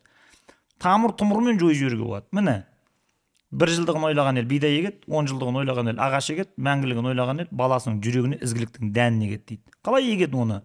Пайғамбарымыз ұйықтап отыр еді, келді Жибрил оятып, тұр деп айтты. Не? Осылай кеттік Құдайдың дәргейіне, миғражға қонаққа барамыз. Екеуі ұшып кетті. Ұшып баратыр еді, алыстан қараса, жаңағыдай 4-ші қатта бір кемпір мен шал отыр. Бүгін деп еді, Адам ата Хауаны, тоқта, әке шешемізге сәлем берейік. Сонымен келді, аттан, пырақтан секіріп түсті, атасына 1 метр жақындап қалған кезде кілт тоқтайды пайғамбар, артқа қарай шегінеді, шешесіне сәлем береді. Амансыз ба апа? Балам Мұхаммед, қалайсың? Айналайын деп маңдайынан сөйтті. Бар енді атаңа сәлем бер. Атасына сәлем береді. Екеуі әңгімелесіп сөйлесіп отырғанда не? Хауаны оң аяғын тартып қап еді, нұр шықты. Бүкіл әлем, ғалам жайқалған жәннат болып кетті. Сол аяғын тартып қап еді, от шықты, бәрін өртеп күл қылып ұшырып әкетті. Сосын тұрды ана, ата жолға дұға қылыңыз деді. Жарайды, ал жолдарың болсын деді, жіберді. Екеуі кетті. Жебірейіл періште айтады, сені Құдай сақтады дейді. Неге десе, жаңалде шешеңді менсінбей әйел адамды бірінші еркекке атаңа сәлем бергенде Құдай ренжіп сапарын тоқтатып үйіңе қайтарып жіберетін еді. Анаңа құрметті бұрын көрсетіп, бұрын сәлем бергенің дұрыс болды деп айтты дейді. Екіншісі, мен саған бірдеңе айтайын ба дейді. Иә, үмбетім өсіп өнсім дейсің ба дейді. Иә дейді. Онда үмбетіңе бар да еркектердің бәрін жинап ал да оларға үгіт қыл деп айтты дейді. 3 қыз тапқан әйелді төбелеріне отырғызсын деп айтты дейді. Пайғамбар сұрайды, 3 қыз таппаса не істеймін деп. Онда 2 қыз тапқан әйелді төрге отырғызасыңдар дейді. 2 қыз таппаса дейді, онда 1 қыз тапқан әйелді құрметтейсіңдер деп айтты дейді. Егер қыз тумаған болса ше деп еді, онда ұл туғанды әйелді төрге шығарасыңдар. А тумаған болса ше, онда ерін күткен деп айтты. Ал күйеуге тимеген болса не істеймін деп еді, ар ұятын күзеткен әйел. Не десең о де, әйел баласын, әйел затын құрметтеп, төрге оздырып, әлпештеп, құрметтемейінше сендер өсіп өнбейсіңдер деп айтты. Миғраждан келгеннен кейін пайғамбар бәрін отырғызып қойды. Бүгіннен бастап өмір сүру ережесі өзгереді. Әйелдерді, қыз балдарды әлпештеп, төрге шығарып құрметтейсіңдер деп айтты дейді. Енді өзің ойлашы нәрікпей.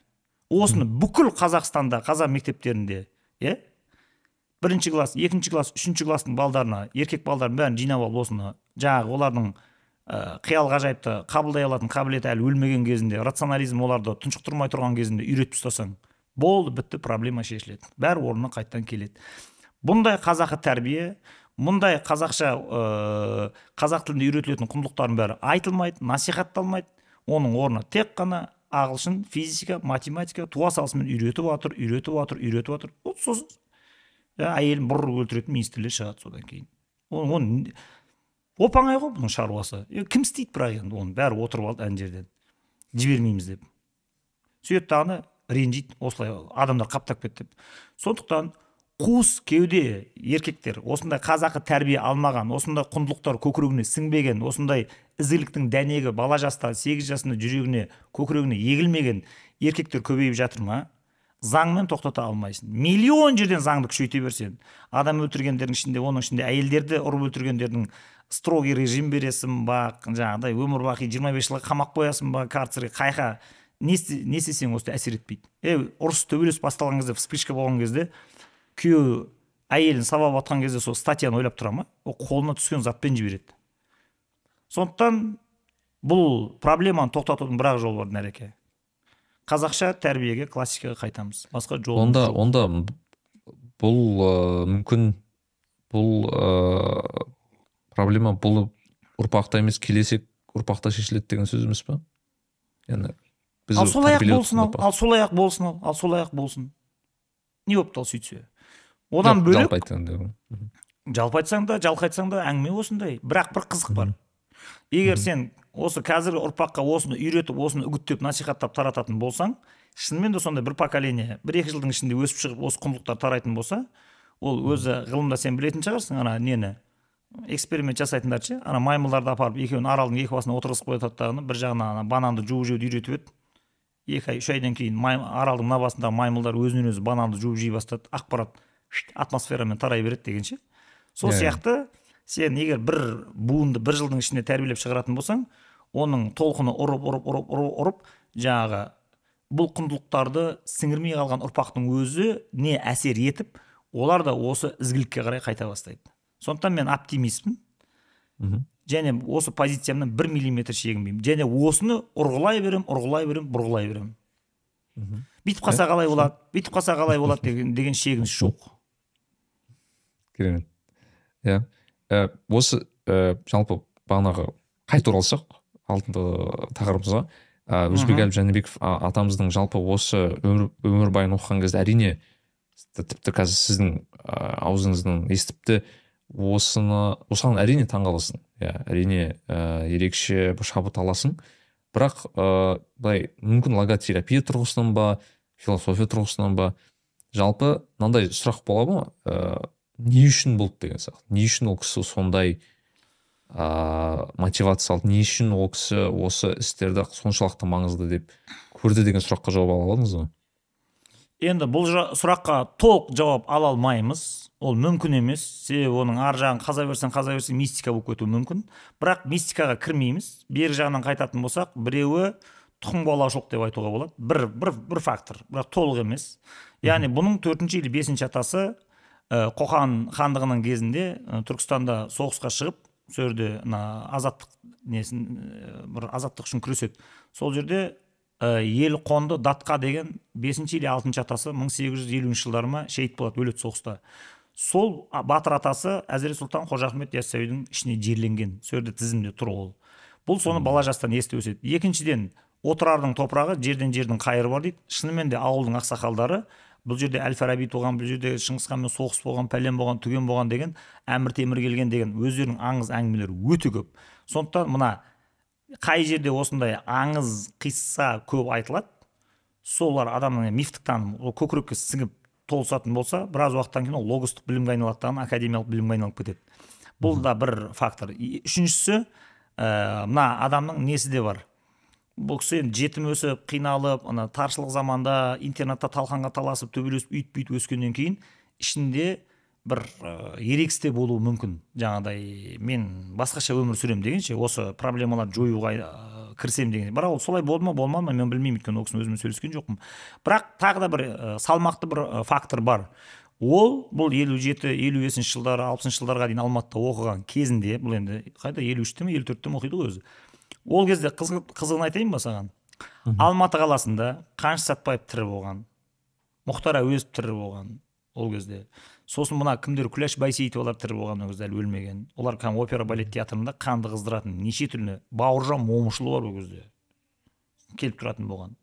Сондықтан бұл кісі Қаныш Сәтбаевты көрді ме, көрмеді ме, ол жер есімде жоқ. Бірақ Мұхтар Әуезовті Шымкент келген кезде көріп, әйелі сөйде шай құйып отырады.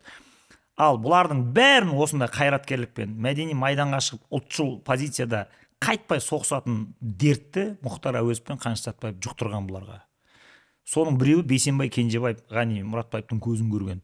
Ол жерде кеше бұл әңгімеде болды, осы сұрақ қойылды маған.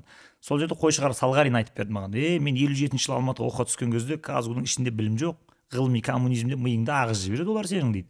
Білімді қалай аласыңдар десек, сабақтан шыққаннан кейін Бейсенбай Кенжебаев, Мұхтар Әуезов, Қаныш Сәтбаев дегендер бергендер деп біреудің қорасына бір жерге жер үйге жинап алады да жастарды. Кейде жатақханаға, кейде бір жандай өздерінің бір білмеймін қай жиналатындарын солардың. Әуезов, Қаныш Сәтбаевтар отырып алады дағыны ғұн сақ дәуірінен бастап Алтын Орданың кезіндегі қалай қазақтардың империя құрғанын, қалай сарайшық деген қала болғанын, неше түрлі ғылым қалай өндіргендерін, бұл жерден қандай атақты ғұламалар шыққанын Әуезов сағаттап отырып сапырған кезінде аналардың бәрін қаны бүлкілдеп кететін болған.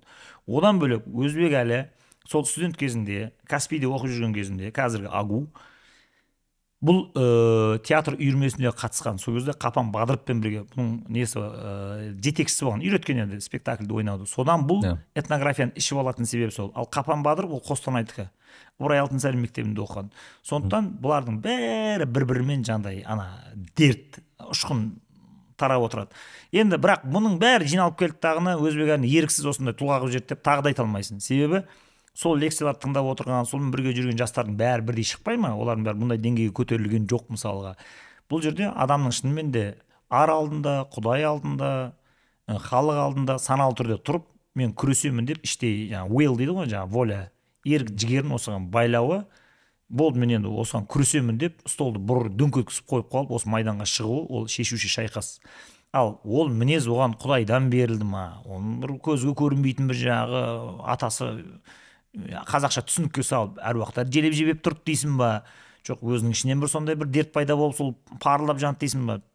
Жалпы адам болмысы деген осындай бір түсініксіз бір мәңгі құпия бір осындай нәрсе. Шынымен де таң қаласың. Әйтпесе отырардан шығып Алматыға оқуға тапсырған кезінде орыс тілінен 3-те зор қалған, білмейді.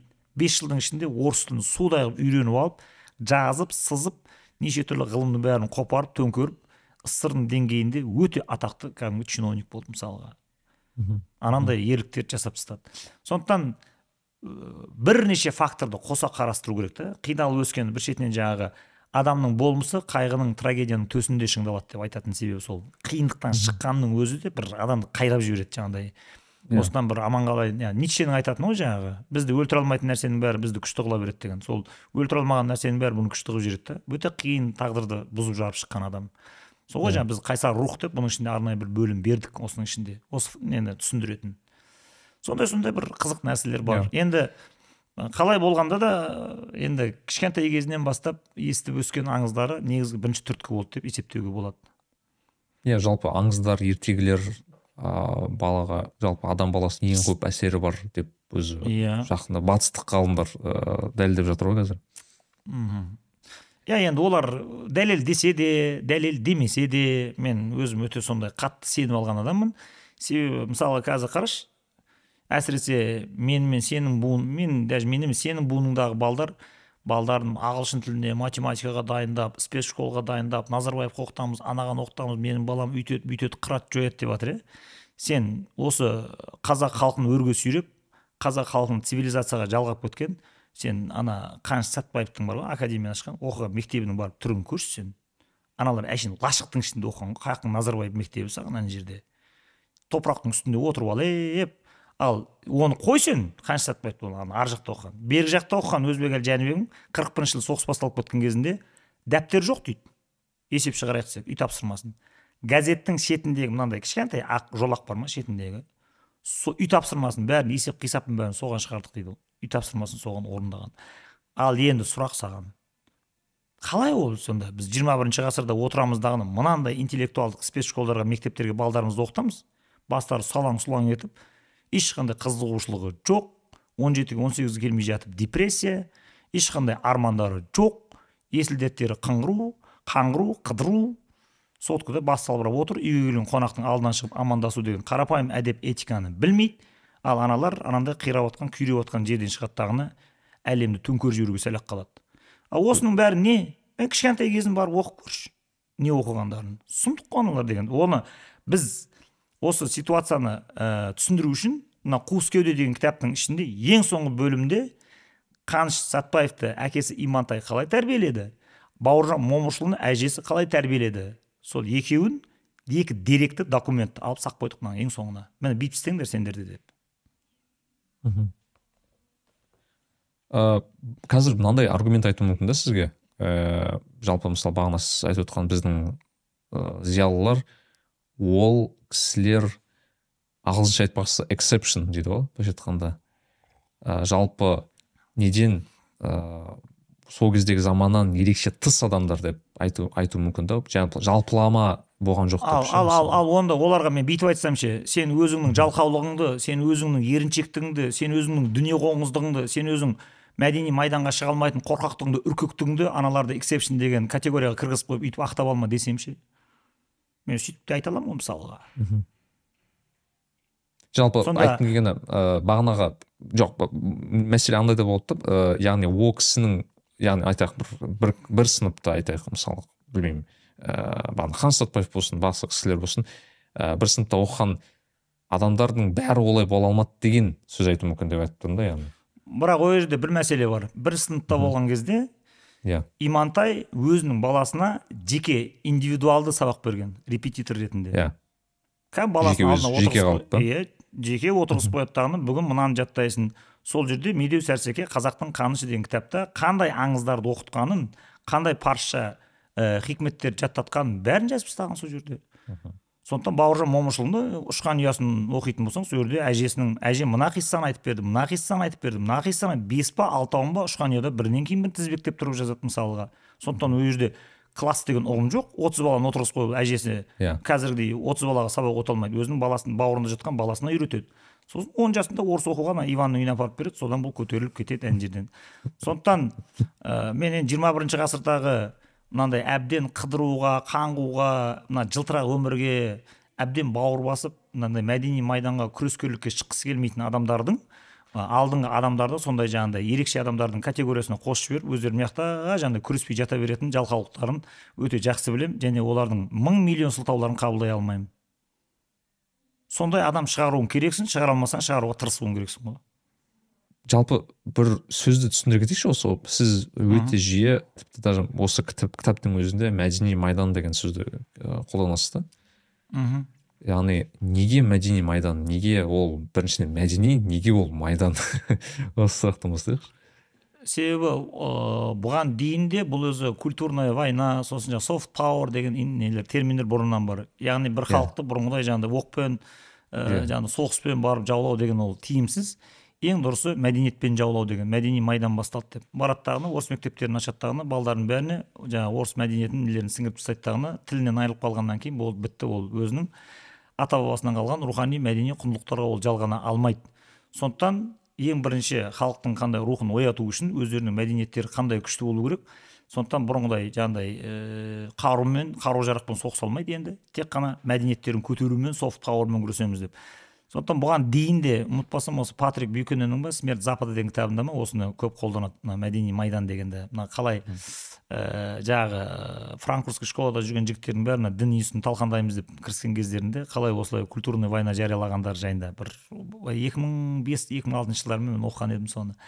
Сондықтан бұны бізде де қазір мәдени революция деп ғалымдар көбіне сөйтіп қолданады енді. Мен мәдени революция деген сөз маған ұнаған жоқ. Сосын майдан деген кішкене адамды қанды қыздыратын бір күрескерлікке жақын сөз ғой өзі. Жақын сөз. Сондықтан біз және оның бос сөз емес екенін дәлелдеу үшін біз мына қуыс кеудеде де, сосын мына Өзбекәліде де жақсы жаздық. Яғни ең бірінші қазақтар ашаршылыққа түсіп қалып есінен айырылып қала жаздаған кезінде 3 миллион адам бір жылда қырылып қалған кезінде кім Темірбек Жүргенов оқу ағарту министрі болып, нарком болып сайланған кезінде тағайындалғанда 34 жылы ең бірінші ол жаңағыдай экономиканы қазір тұра тұрында бірінші мен театрларды салып алайын деп театрларды оқу орындарын ашып бәрін жаппай оқуға алып келеді тағыны. Айман Шолпан театрын 34 жылы ең бірінші Алматыда қояды.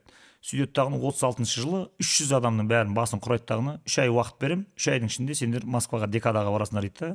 36 жылы 17 майдан 27 майға дейін 10 күндік өтеді. Сол кезде Күләш Байсейітова бар, жаңа Жамбыл Жабаев талдарына салып алады, Ақсақал Қанабек Байсейітов бар, біреу Құрманбек Жандарбек, біреу Шара Жиенқұлова. Өңшең қас таланттарын бәрін дайындап, пойызға салып алып барады тағыны, гүрсілдетіп, дүңкілдетіп, сол жерде 10 күн қойған кезінде Москвадағы отырған элитаның миын айландырып жібереді. Не үшін? Себебі олар ол кезде қазақтар сауатсыз, әлі оқу орындары жоқ, бұлардың бәрі баяғы көшпенді, жартылай көшіп жүр. Бұлар музыканы, театрды, өнерді түсінбейді деп тұрған кезінде мәсаған деп жаңағы күн ашық кезінде басына найзағай түскен сияқты бұрқ еткізген кезінде алар миы айналып кете жаздайды. Оны тағы да мен ұлтшылдыққа салынып пафоспен айтып отырған жоқпын, оны Брусиловский жазады естелігінде. Анау Күләш Байсейітовалар шығып операны 4 сағат қойып елдің бәрін сиқырлап миын жындығып жүрген кезінде сахнадағылар тұрып қол соғып атты да аналар бірде-бір нотадан оркестрмен ілесіп шырқаудан қателескен жоқ дейді. Бірақ негізі біздің Күләште ешқайсы нота танымайды, оқымаған еді дейді. Соны тұрып алып, мыналар оқыған ба, нота біле ма, мыналар консерватория бітірген ба, Алматыда ондай оқу орны бар ма не деп айтып отқан кезде Брусиловский әлбетте енді оқыған ғой, оқымаса қаяқтан былай болады деп былай жалтара жауап беріп шығып кеттім. Негізінде бұлардың бірде-біреу нота танымайтын еді дейді ғой. Сөйттағыны ана адамдардың бәрін миын айландырып жібереді. Енді Бейбіт Қойшыбаев деген ба ғалым соны айтады. Бұның қатты қазақтың тәуелсіздігіне әсер еткені соншама 36 жылы оған дейін Россия Федерациясының құрамында қазақ АССР болып тұрған жерінен қазақ ССР деген бөлек статус беріп жібереді, тең дәрежелі қылып қояды, басқа республикалар сияқты. 91 жылы елшісін таратқан кезінде осы конституцияның негізінде сендер бөлек республикасында бөлек кетіңдер деп бізді шығарып жіберетін себебі сол. Ал ондай статус ала алмаған Татарстан, Башқұртстан, Шешенстан 2 рет соғысып, Шешенстан егемендігін ала алмай құрамында қалып кетті. Сондықтан бұл мәдени майданның арты тәуелсіздікке апарып соқты деп айтады ғалымдар. YouTube'да топ туралы көретін болсаң, Темірбек Жүргенов туралы қарасаң. Сосын мына 58 жыл Ташкент тағы да екінші осындай жорық ұйымдастырып, мына Шәкен Айманов, Бибігүл Төлеген олардың көтеріліп келетін кез сол, жаңағы бәрінің атақтылардың бәрін жинап. Сондықтан бұл халықтың кәдімгі духын көтеріп, езіліп жаншылып бара жатқан қазақтардың бәрі қайта сілкініп кете беретін болған. Енді соңғысын енді Ілияс Омаров жасады ғой, енді соны Қыз жібек фильм түсіретін кезі. Бұл да бір қазақ фильмі, Ленфильмнің жаңағы несі болып тұрған жерінен, филиалы болып тұрған жерінен қазақ фильмге айландырады. Соның кезінде шедевр фильмдер түсіріп ақшаны бөледі. Енді 70-ші жылы Ілияс Омаров ракпен ауырып 57 жасында дүниеден өткеннен кейін оның орнына Өзбекел Жәнібек шығады тағына. Бұл мәдени майданды 91 жылға дейін жалғастырады. Ең соңы жаңағы көрнектісі жаңағы Наурыз, сосын Тайқазан. И оның бәрі халыққа шабыт берді дағыны. Осы ұлттық жаңағы мәдени майдандағы ұлттық шайқас өте сәтті шыққаннан кейін қазақтар өте оптимист болып өмір сүрді ғой. Ал енді бәрімізге белгілі әңгіме 94-95 жылдан бастап бұл мәдениет саласына өте дарынсыз, білімсіз орыс тілді адамдар келе бастады. Ал 2006 жылы тіптен Ермұхамед Ертісбаев деген кісі келді. Бір ауыз қазақша білмейді, ешкім танымайды да, содан бастап даңғаза жылдар басталды. Бұл да Қуыс кеудеде даңғаза жылдар деген өзі арнайы бір бөлім бар. Сол жерде қалай мәдениетті талқандағанын, қалай ұлттық әншілердің, өнерпаздардың қалай тентірегендері бәрі жазылады. Шетелден келген әншілерге неше миллиондап долларлап ақша төленген, оның бәрі жазылады оның ішінде. Соның ең соңы немен бітті деген кезде, міне мәдени майдан деген қайдан шығады. Өзбек әлінің кезінде, Наурыз тойлаған кезінде, кәдімгідей көшеде көш өтетін болған, күйме жүрететін болған, күйме Қыз жібек пен Төлегеннің күймесін орындатып қоятын болған кәдімгідей жасап ұсталар. Неше түрлі қайдағы жоқ, алты бақандарды КамАЗдың үстіне құрып тастайды, тақтайлар төсеп. Ал 2022-2023 жылдардағы Наурызды көрсен, міне мәдени майданның өлген, тоқтаған кезін. Алматы мен Астана мәдени ошағымыз біздің. Әсем қала Астана. Наурызда көшеге шығып тамаққа таласқан видеоларды көрген кезде өзіңнің ұяттан кірерге тесік таппай қалған шығарсың деп ойлаймын. Енді ана Амстердамда қазақтың деп айтуға ұялып қалғанда шығарсың. Міне соның соңы сонымен бітті адамдардың. Не болды? Бәрін қиратып тастады. Сондықтан енді білмеймін, енді қайтадан біздің мәдениет министрлары енді 4-ші мәдени майданды жариялап, қайтадан бүкіл осындай мәдени ұлттық құндылықтардың бәрін насихаттап көтермейтін болса, ол жаңағы харассментің де тоқтамайды, суицидың де тоқтамайды, жаңағы әйел сабайтын дүлей қодар еркектердің де саны азаймайды, экономика да көтерілмейді, адамдар өмірге құштар болмайды. Адамды бір мәңгілік бір мұратқа қызықтырып тартып тұратын бір нәрсе керек. Және бұл ең қызығы бізде бар. Ал яғни дедің ғой, айт. Яғни біз қазір сол майданның ішінде жүрміз ғой деп айта аламыз ба? Иә, солай деп айтсақ болады. 21-ші ғасырдың майданы. 21-ші ғасырда, бірақ біз өте әлсіз, мысалы Темірбек Жүргеновпен, Ілияс Омаровпен, жаңағы Өзбекел Жәнібекпен салыстырғанда өте әлсіз күресіп жатырмыз да. Себебі біз Қазақстан тарихын өте нашар білеміз, олар сияқты терең білмейміз. Бұлардың бәрі кішкентай кезінде барлығы діни білім алып алған. Мысалы Темірбек Жүргенов мәдени майдан не үшін сәтті жүргізді? Себебі ол атақты әулие, ғұлама, ғалым Тұлмағамбет Ізтілеуовтың қолында 4 жыл оқыған, соның қолында бұл оқып, кішкентай кезінде фарсша мына суфийский литературалардың бәрін ішіп алған адам. Қаныш Сәтпаев сияқты екеуі бірдей оқыған сондай нәрселерді. Ал екінші Ілияс Омаровты білесің бе, кім екенін? Қостанайда Ыбырай Алтынсарин ашқан 2 жылдық мектеп кейін жабылып, 7 жылдық болып қайтып ашылған кезде Ыбырай Алтынсарин мектебінде оқыған. Оған бас көз болып қарап жүрген адам Бекет Өтетілеуов деген Ыбырай Алтынсариннің тікелей шәкірті. Ал оған сен әдебиетте үлкен маман боласың, кет деп направление жазып беріп, Қостанайдан Челябинск, Сібірдің темір жолдары арқылы Ташкентке жіберетін Бейімбет Майлин мысалға. Сол бұл келген кезде оқуға документ тапсыру өтіп кетіп, группа толып қалып, бұл экономисттің оқуын оқып, сол ақшамен келеді дағыны, кейін жаңағы Нұртас Оңдасынов екеуі Қаныш Сәтпаев пен Мұхтар Әуезовке ақша тауып беретін, театрдағы әртістердің бәрін ақшамен көмектесетін осы Ілияс Омаров, ар жағында Ыбырай Алтынсарин мектебі тұр. Ал Өзбекел Жәнібек Отырарда туып отыр, Әл-Фарабидің туған жерінде, Арыстанбаптың басында шешесі жерленген. Сондай кішкентай кезінде бұлардың бәрі ол аңыздардың бәрін ішіп алған, бәрі діни сауатты. Мен туысқандарына барып сұрадым, Отырарға барған кезінде. Өзбекел Жәнібек діни сауаты бар ма дедім. Не деп отырсың? Кішкентай кезінде ауылдың ақсақалдарының бәрін оқып тастаған. Отырар төбеге шығып алып, Әл-Фарабидің басына барып Құран оқимын деп, аңыратып Құран оқып отыратын деп айтып отыр мысалға. Мынаның ішінде де жүр. Шәмші Қалдаяқов бір рет, Төлеген Айберген, сосын Мұхтар Шаханов үшеуі отырып алып, келіңдер Құран оқып жарысамыз деді. Төлеген Айберген күшті оқып кетті, қирағаттап күшті оқиды екен. Шәмші Қалдаяқов көп аяттар біледі екен, ең аз білетін мен екен, 4-5 аят біледі екен деп айттым, естелік жазып отыр мысалға.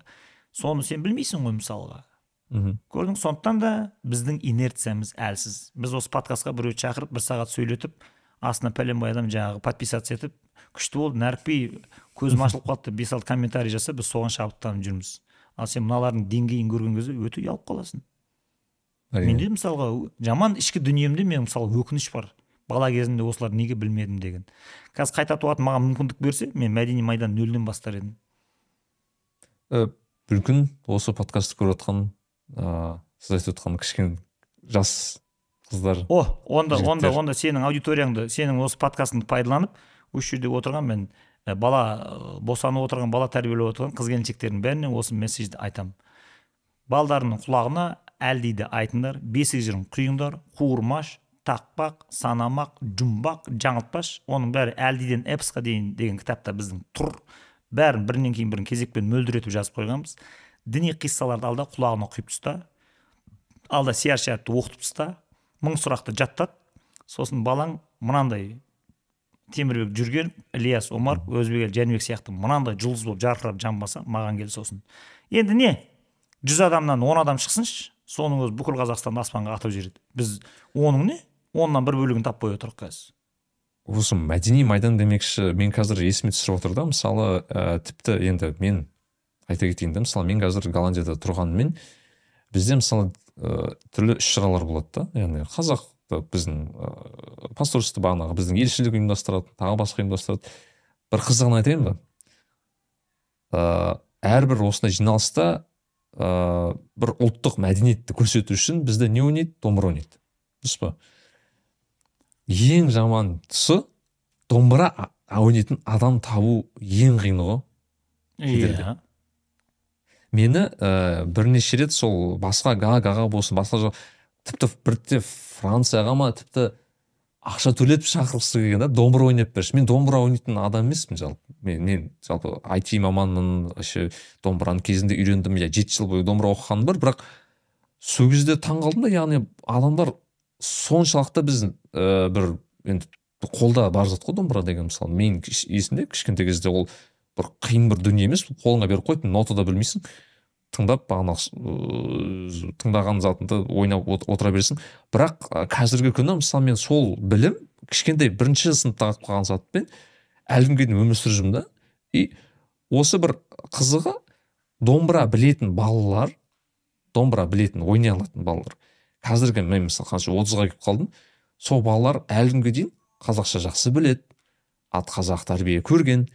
Жалпы осы өзіміздің қазақы ортаның адамдары тіпті орыс тілді отбасынан шықса да, домбыраны білсе, қазақылық бір ерекше бір иісі шығып тұрады, жалпы мен байқағаным. Иә. Сонда бір индикатор, яғни адам бір домбыра ойнай алса, менде сондай бір адам егер домбыра ойнай алса, ол қазақылау деп па қалай айтсам екен, солай болып көрінеді. Сондықтан мен айтып тұрғаным осы да, яғни қазір мәдениеттің қалай ұлтшылыққа жалпы немесе осы патриоттық сезімге білмеймін басқа қалай сипаттаса болады, бірақ сондай бір корреляцияны өзім байқадым қатты. Өте дұрыс айтып отырсың. Себебі мына музыканың құдіреті деген шынымен де сұмдық. Мына Хайдеггер ғой деймін айтатын осы өнерпаздарды болмысты сақтаушы сандықтар деп айтады ғой, осындай күйші нелерді. Шынымен де мына жыр айтқан кезінде, әсіресе мына Маңғыстау, Ақтөбе, Қызылорданың жігіттері жырлаған кезінде бар ма, басқа дүниядан бірақ шығарады сені. Сосын домбырада күйді ойнаған кезінде уақыт пен кеңістіктің бәрін тесіп өтіп кетеді да, сені басқа дүниеден бірақ шығарады. Қаныңның бәрін бүлкілдетіп, мына сіресіп тұрған, мына бізді бәрін есеп қисапқа құрылған рационал танымның бәрін күй бытшын шығарып жібереді да, адамның болмысы бір тордан босап шыққан сияқты күйге бөленеді. Сондықтан мен өзім күйші емеспін. Сен сияқты домбыра тыңқылдатқаным болмаса, бірақ Құдайдың құтты күні мен күй тыңдап жүрмесем жүре алмаймын мысалға. Мына рационализммен қысып жүреді, есеп қисап. Сондықтан Абылдың күйі Абыл дегенді күніге жатарда бір рет тыңдап жатсаң, болмаса нар идіргенді мынандай болады, шоколад болып жүресің. Сондықтан ол нәрсемен ойнауға болмайды. Бізде осы ұлттық өнерді арқалайтын күйші жыршылардың бәрін мәдениет министрінде отырған чиновниктердің бәрі ақшадан қысып, ақшаның 90% ме 80% бәрін Европаның мәдениетін насихаттайтын салаға бөліп тастаған. Бұны өткенде сентябрь айында ма, август айында ма парламент депутаты Абзал Құспан көтеріп, мынау не масқара деп, бұны кәдімгідей вызов тастады үкіметке. Енді ол қазып шұқылап жатыр. Егер болашақта сол 90% бюджет қайтадан ұлттық мәдениетке қарай бұрылатын болса, онда күйшілердің, жыршылардың күні заманы туады қайтадан. Олардың бәрі қаржылық қыспақта отыр қазір. Сондықтан ол күресе беру керек, айта беру керек, күресе беру керек. Бірақ ең басты месседж бүгінгі подкасттағы философиялық әңгіме, мынау саясат, Черчилль-Мерчиллдің бәрін қойайық, қайтесің оны есейгесін өздері оқып алады. Негізгі айтатынымыз, біз тыңдап отырған ұл қыз бәріне, балаңа еге бол. Тағы да қайталап айтамыз, бір жылдығын ойлаған ел бидай егеді, 10 жылдығын ойлаған ел ағаш егеді, мәңгілігін ойлаған ел баласының жүрегіне ізгіліктің дәнін егеді. Мына құндылықтардың бәрін алдыда сіңіріп тастаңдар, болды. Қазақы тәрбиеден мыңдаған жылдық тәжірибесі, құнары бар қазақы тәрбиеден шегінбеңдер, қашпаңдар, үрікпеңдер, сіңіріп алыңдар керісінше. Бұл ертең керек болады сендерге. Күннен күнге бұның құны артып келе жатыр қазір. Міне, сен айтқандай, Европаны ғой сен домбыра тартатын. Мына Қазақстанда баласын орыс мектебіне беріп, басы бәлеге қалып, әдепсіз болып кеткеннен. Ештеңе түсінбейді, ұқпайды, қақпайды, амандасу сәлемдесу дегенді мүлдем білмейді, махрұм қалған бәрінен, мәдениеттен. Бізге балдар нақ біледі лагерге. Мынаны қазақша оқытып беріңдерші, әдеп үйретіңдерші, үлкен сыйлауды үйретіңдерші. Мына үйге мамам келіп жатқанда мен позор қылды, үйтті, бүйтті деп. Бір нәрсе үйретейін десең, бір ауыз қазақша білмейді. Тіл деген өте шешуші фактор. Ана жан-жағынан қамап жүріп, қоршап жүріп, 10 күн деме зорға бір 8 қатардан тұратын бір бата жаттатып еді өткенде біреудің баласына. Соған шешесі талып қала жаздады, жүрегі қуанышқа толып кетіп, содан ойбай мынау рас па өтірік. Соны бір мұғжиза сияқты қабылдады ғой. Не түкке тұрмайтын нәрсе. Қазақ тілді балдар оны 5 минутта жаттап алып, оны құлаш-құлашымен айдайды. Сондықтан бұл нәрседен шегінуге болмайды. Біздің позициямыз анық, мақсатымыздың бәрі, приоритетіміздің бәрі анық. Мына кітаптардың бәрін шығарған кезде біз кітаптарды сатайық, ақша табайық деген мүдде болмау керек. Ол side effect, by product, ол өзінен өзі болу керек. Атақ, абырой, ақша деген күтпеген тұстан өзі келу керек. Ал біздің мақсат мұрат көздеп тұрғанымыз, бізді тыңдап отырған ата-аналардың бәрі өздерінің рухани деградацияға түсіп кетейін деп тұрған, фрустрацияға ұшырайын деп тұрған ұрпақтардың бәрін көкірегін осы мәдени рухани құндылыққа толтырып, ұрпақтарынан бір Өзбек Әлі, бір Ильяс Омар, бір Темірбек жүрген туғызу керек. Өмірде басқа қызық жоқ. Шынымен. Неше балаң бар сенің өзіңнің? Бір балам бар. Шайлық. Жарайды енді. Эфирді ұялтпай-ақ қояйын. Сол бір баланы енді көкірегін толтырасың енді осы нәрсемен. Әрине. Келістік? Келістік. Санжар аға, енді осы алдыңғы подкастта мысалы аяқтағаннан кейін сіз осы жаңа жазды, осы бүгін шығып отқан кітапты жазыпсыз. Осы подкастты кейін қандай кітап шығады енді? Қандай кітапты аласыз? Бұл подкаст біткеннен кейін жазатын 2-3 кітап кезекте тұр, бірақ ол құпия, айтуға болмайды. Себебі табиғаттың заңы сондай. Жоспарыңды алдын ала айтсаң, міндетті түрде жүзеге аспай қирақ болады. Сондықтан бұдан кейінгі шығатын тағы да 2 кітапты көздеп тұрмыз. Егер Құдай денсаулық беріп, ауру сұрқа өлім жітімнен аман болып, адамдар бізді подкастқа, қонаққа, анда-мында кездесуге шақыра бермей, біздің кітапты оқып, зерттеп жазуымызға мүмкіндік беретін болса, қанды қыздыратын, сенің мына сана сезімнің бәрін космосқа атып жіберетін тағы да 2 кітап шығу керек. Менің ойымша енді ол. Біз енді тәжірибе жинап жатырмық қой, әр нәрсені жазған сайын. Сондықтан бұдан да жақсы анализ беруге болады. Бірақ әзірге осы бір Өзбек Әлінің өзін оқыған адамдардың өзі кәдімгі үйіне сыймай кетеді. Мен дұрыс өмір сүріп жатқан жоқ, мынау адам сияқты өмір сүруіміз керекпіз деп шығады. Сен де солай болады. Сондықтан достар, бүгінгі подкастты тыңдап, осылай Санжар ағамызға жазылып, әрине Санжар аға күшті тікелей эфирлер жасайды Инстаграмда, жиі сол туралы ақпараттар осындай алуға болады, және де бағанағы осы кітаптарды барлық кітап дүкендерден алуға болады шығар, Каспийден алып жатыр, Меломанда алып жатыр, барлық. Сосын барлық регионда біздің сатушылар бар, телефондар бар, хабарласа оп-оңай алады. Алыс аймақтарға Қазпоштамен жібереді. Жалпы алам деген адамға ешқандай қиындық жоқ. Кез келген жерден алып жатыр. Сондықтан осы барлық кітап айтқан дүниелер пайдалы болды деп есептеймін. Санжар аға, сізге көп рахмет. Осылай бізге уақыт бөліп келіп, осы немізді бөліскеніңізге. Келесі жолы, иншаллах, келесі жылы онда жаңа кітабыңызды тура осылай отырып тағы да 2 кітаппен келіп отырамыз енді. 2 кітаппен өзі стандарт. Екеуміздің сұхбатымыз бір дәстүрге айналып бара жатыр ғой, жылда желтоқсанда жиналып, ал не бітірдің деп бір-бірімізден есеп алатын. Жақсы ғой, бұл да бір қорытынды. міне мәдени майданға енді ұқсады мынау. Иә, сондықтан мәдени майданда болайық. Сондықтан достар, көп рахмет. Подкастымызға осы жазылып бөлісіп барлық осы әдеттерді оқып, соңғы сөз, біз қазір кеше презентацияда жаңа слоган ойлап таптық. Өзбекәлі Жәнібек туралы кітап оқитын адамдардың бәріне ішіне тілек жазған кезде мәдени майданға қош келдің деп жазып жатырмыз. Ал мәдени майданға қош келдіңіздер.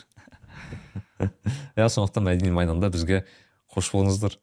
Мәдени майданда бірге болайық. Көп рахмет.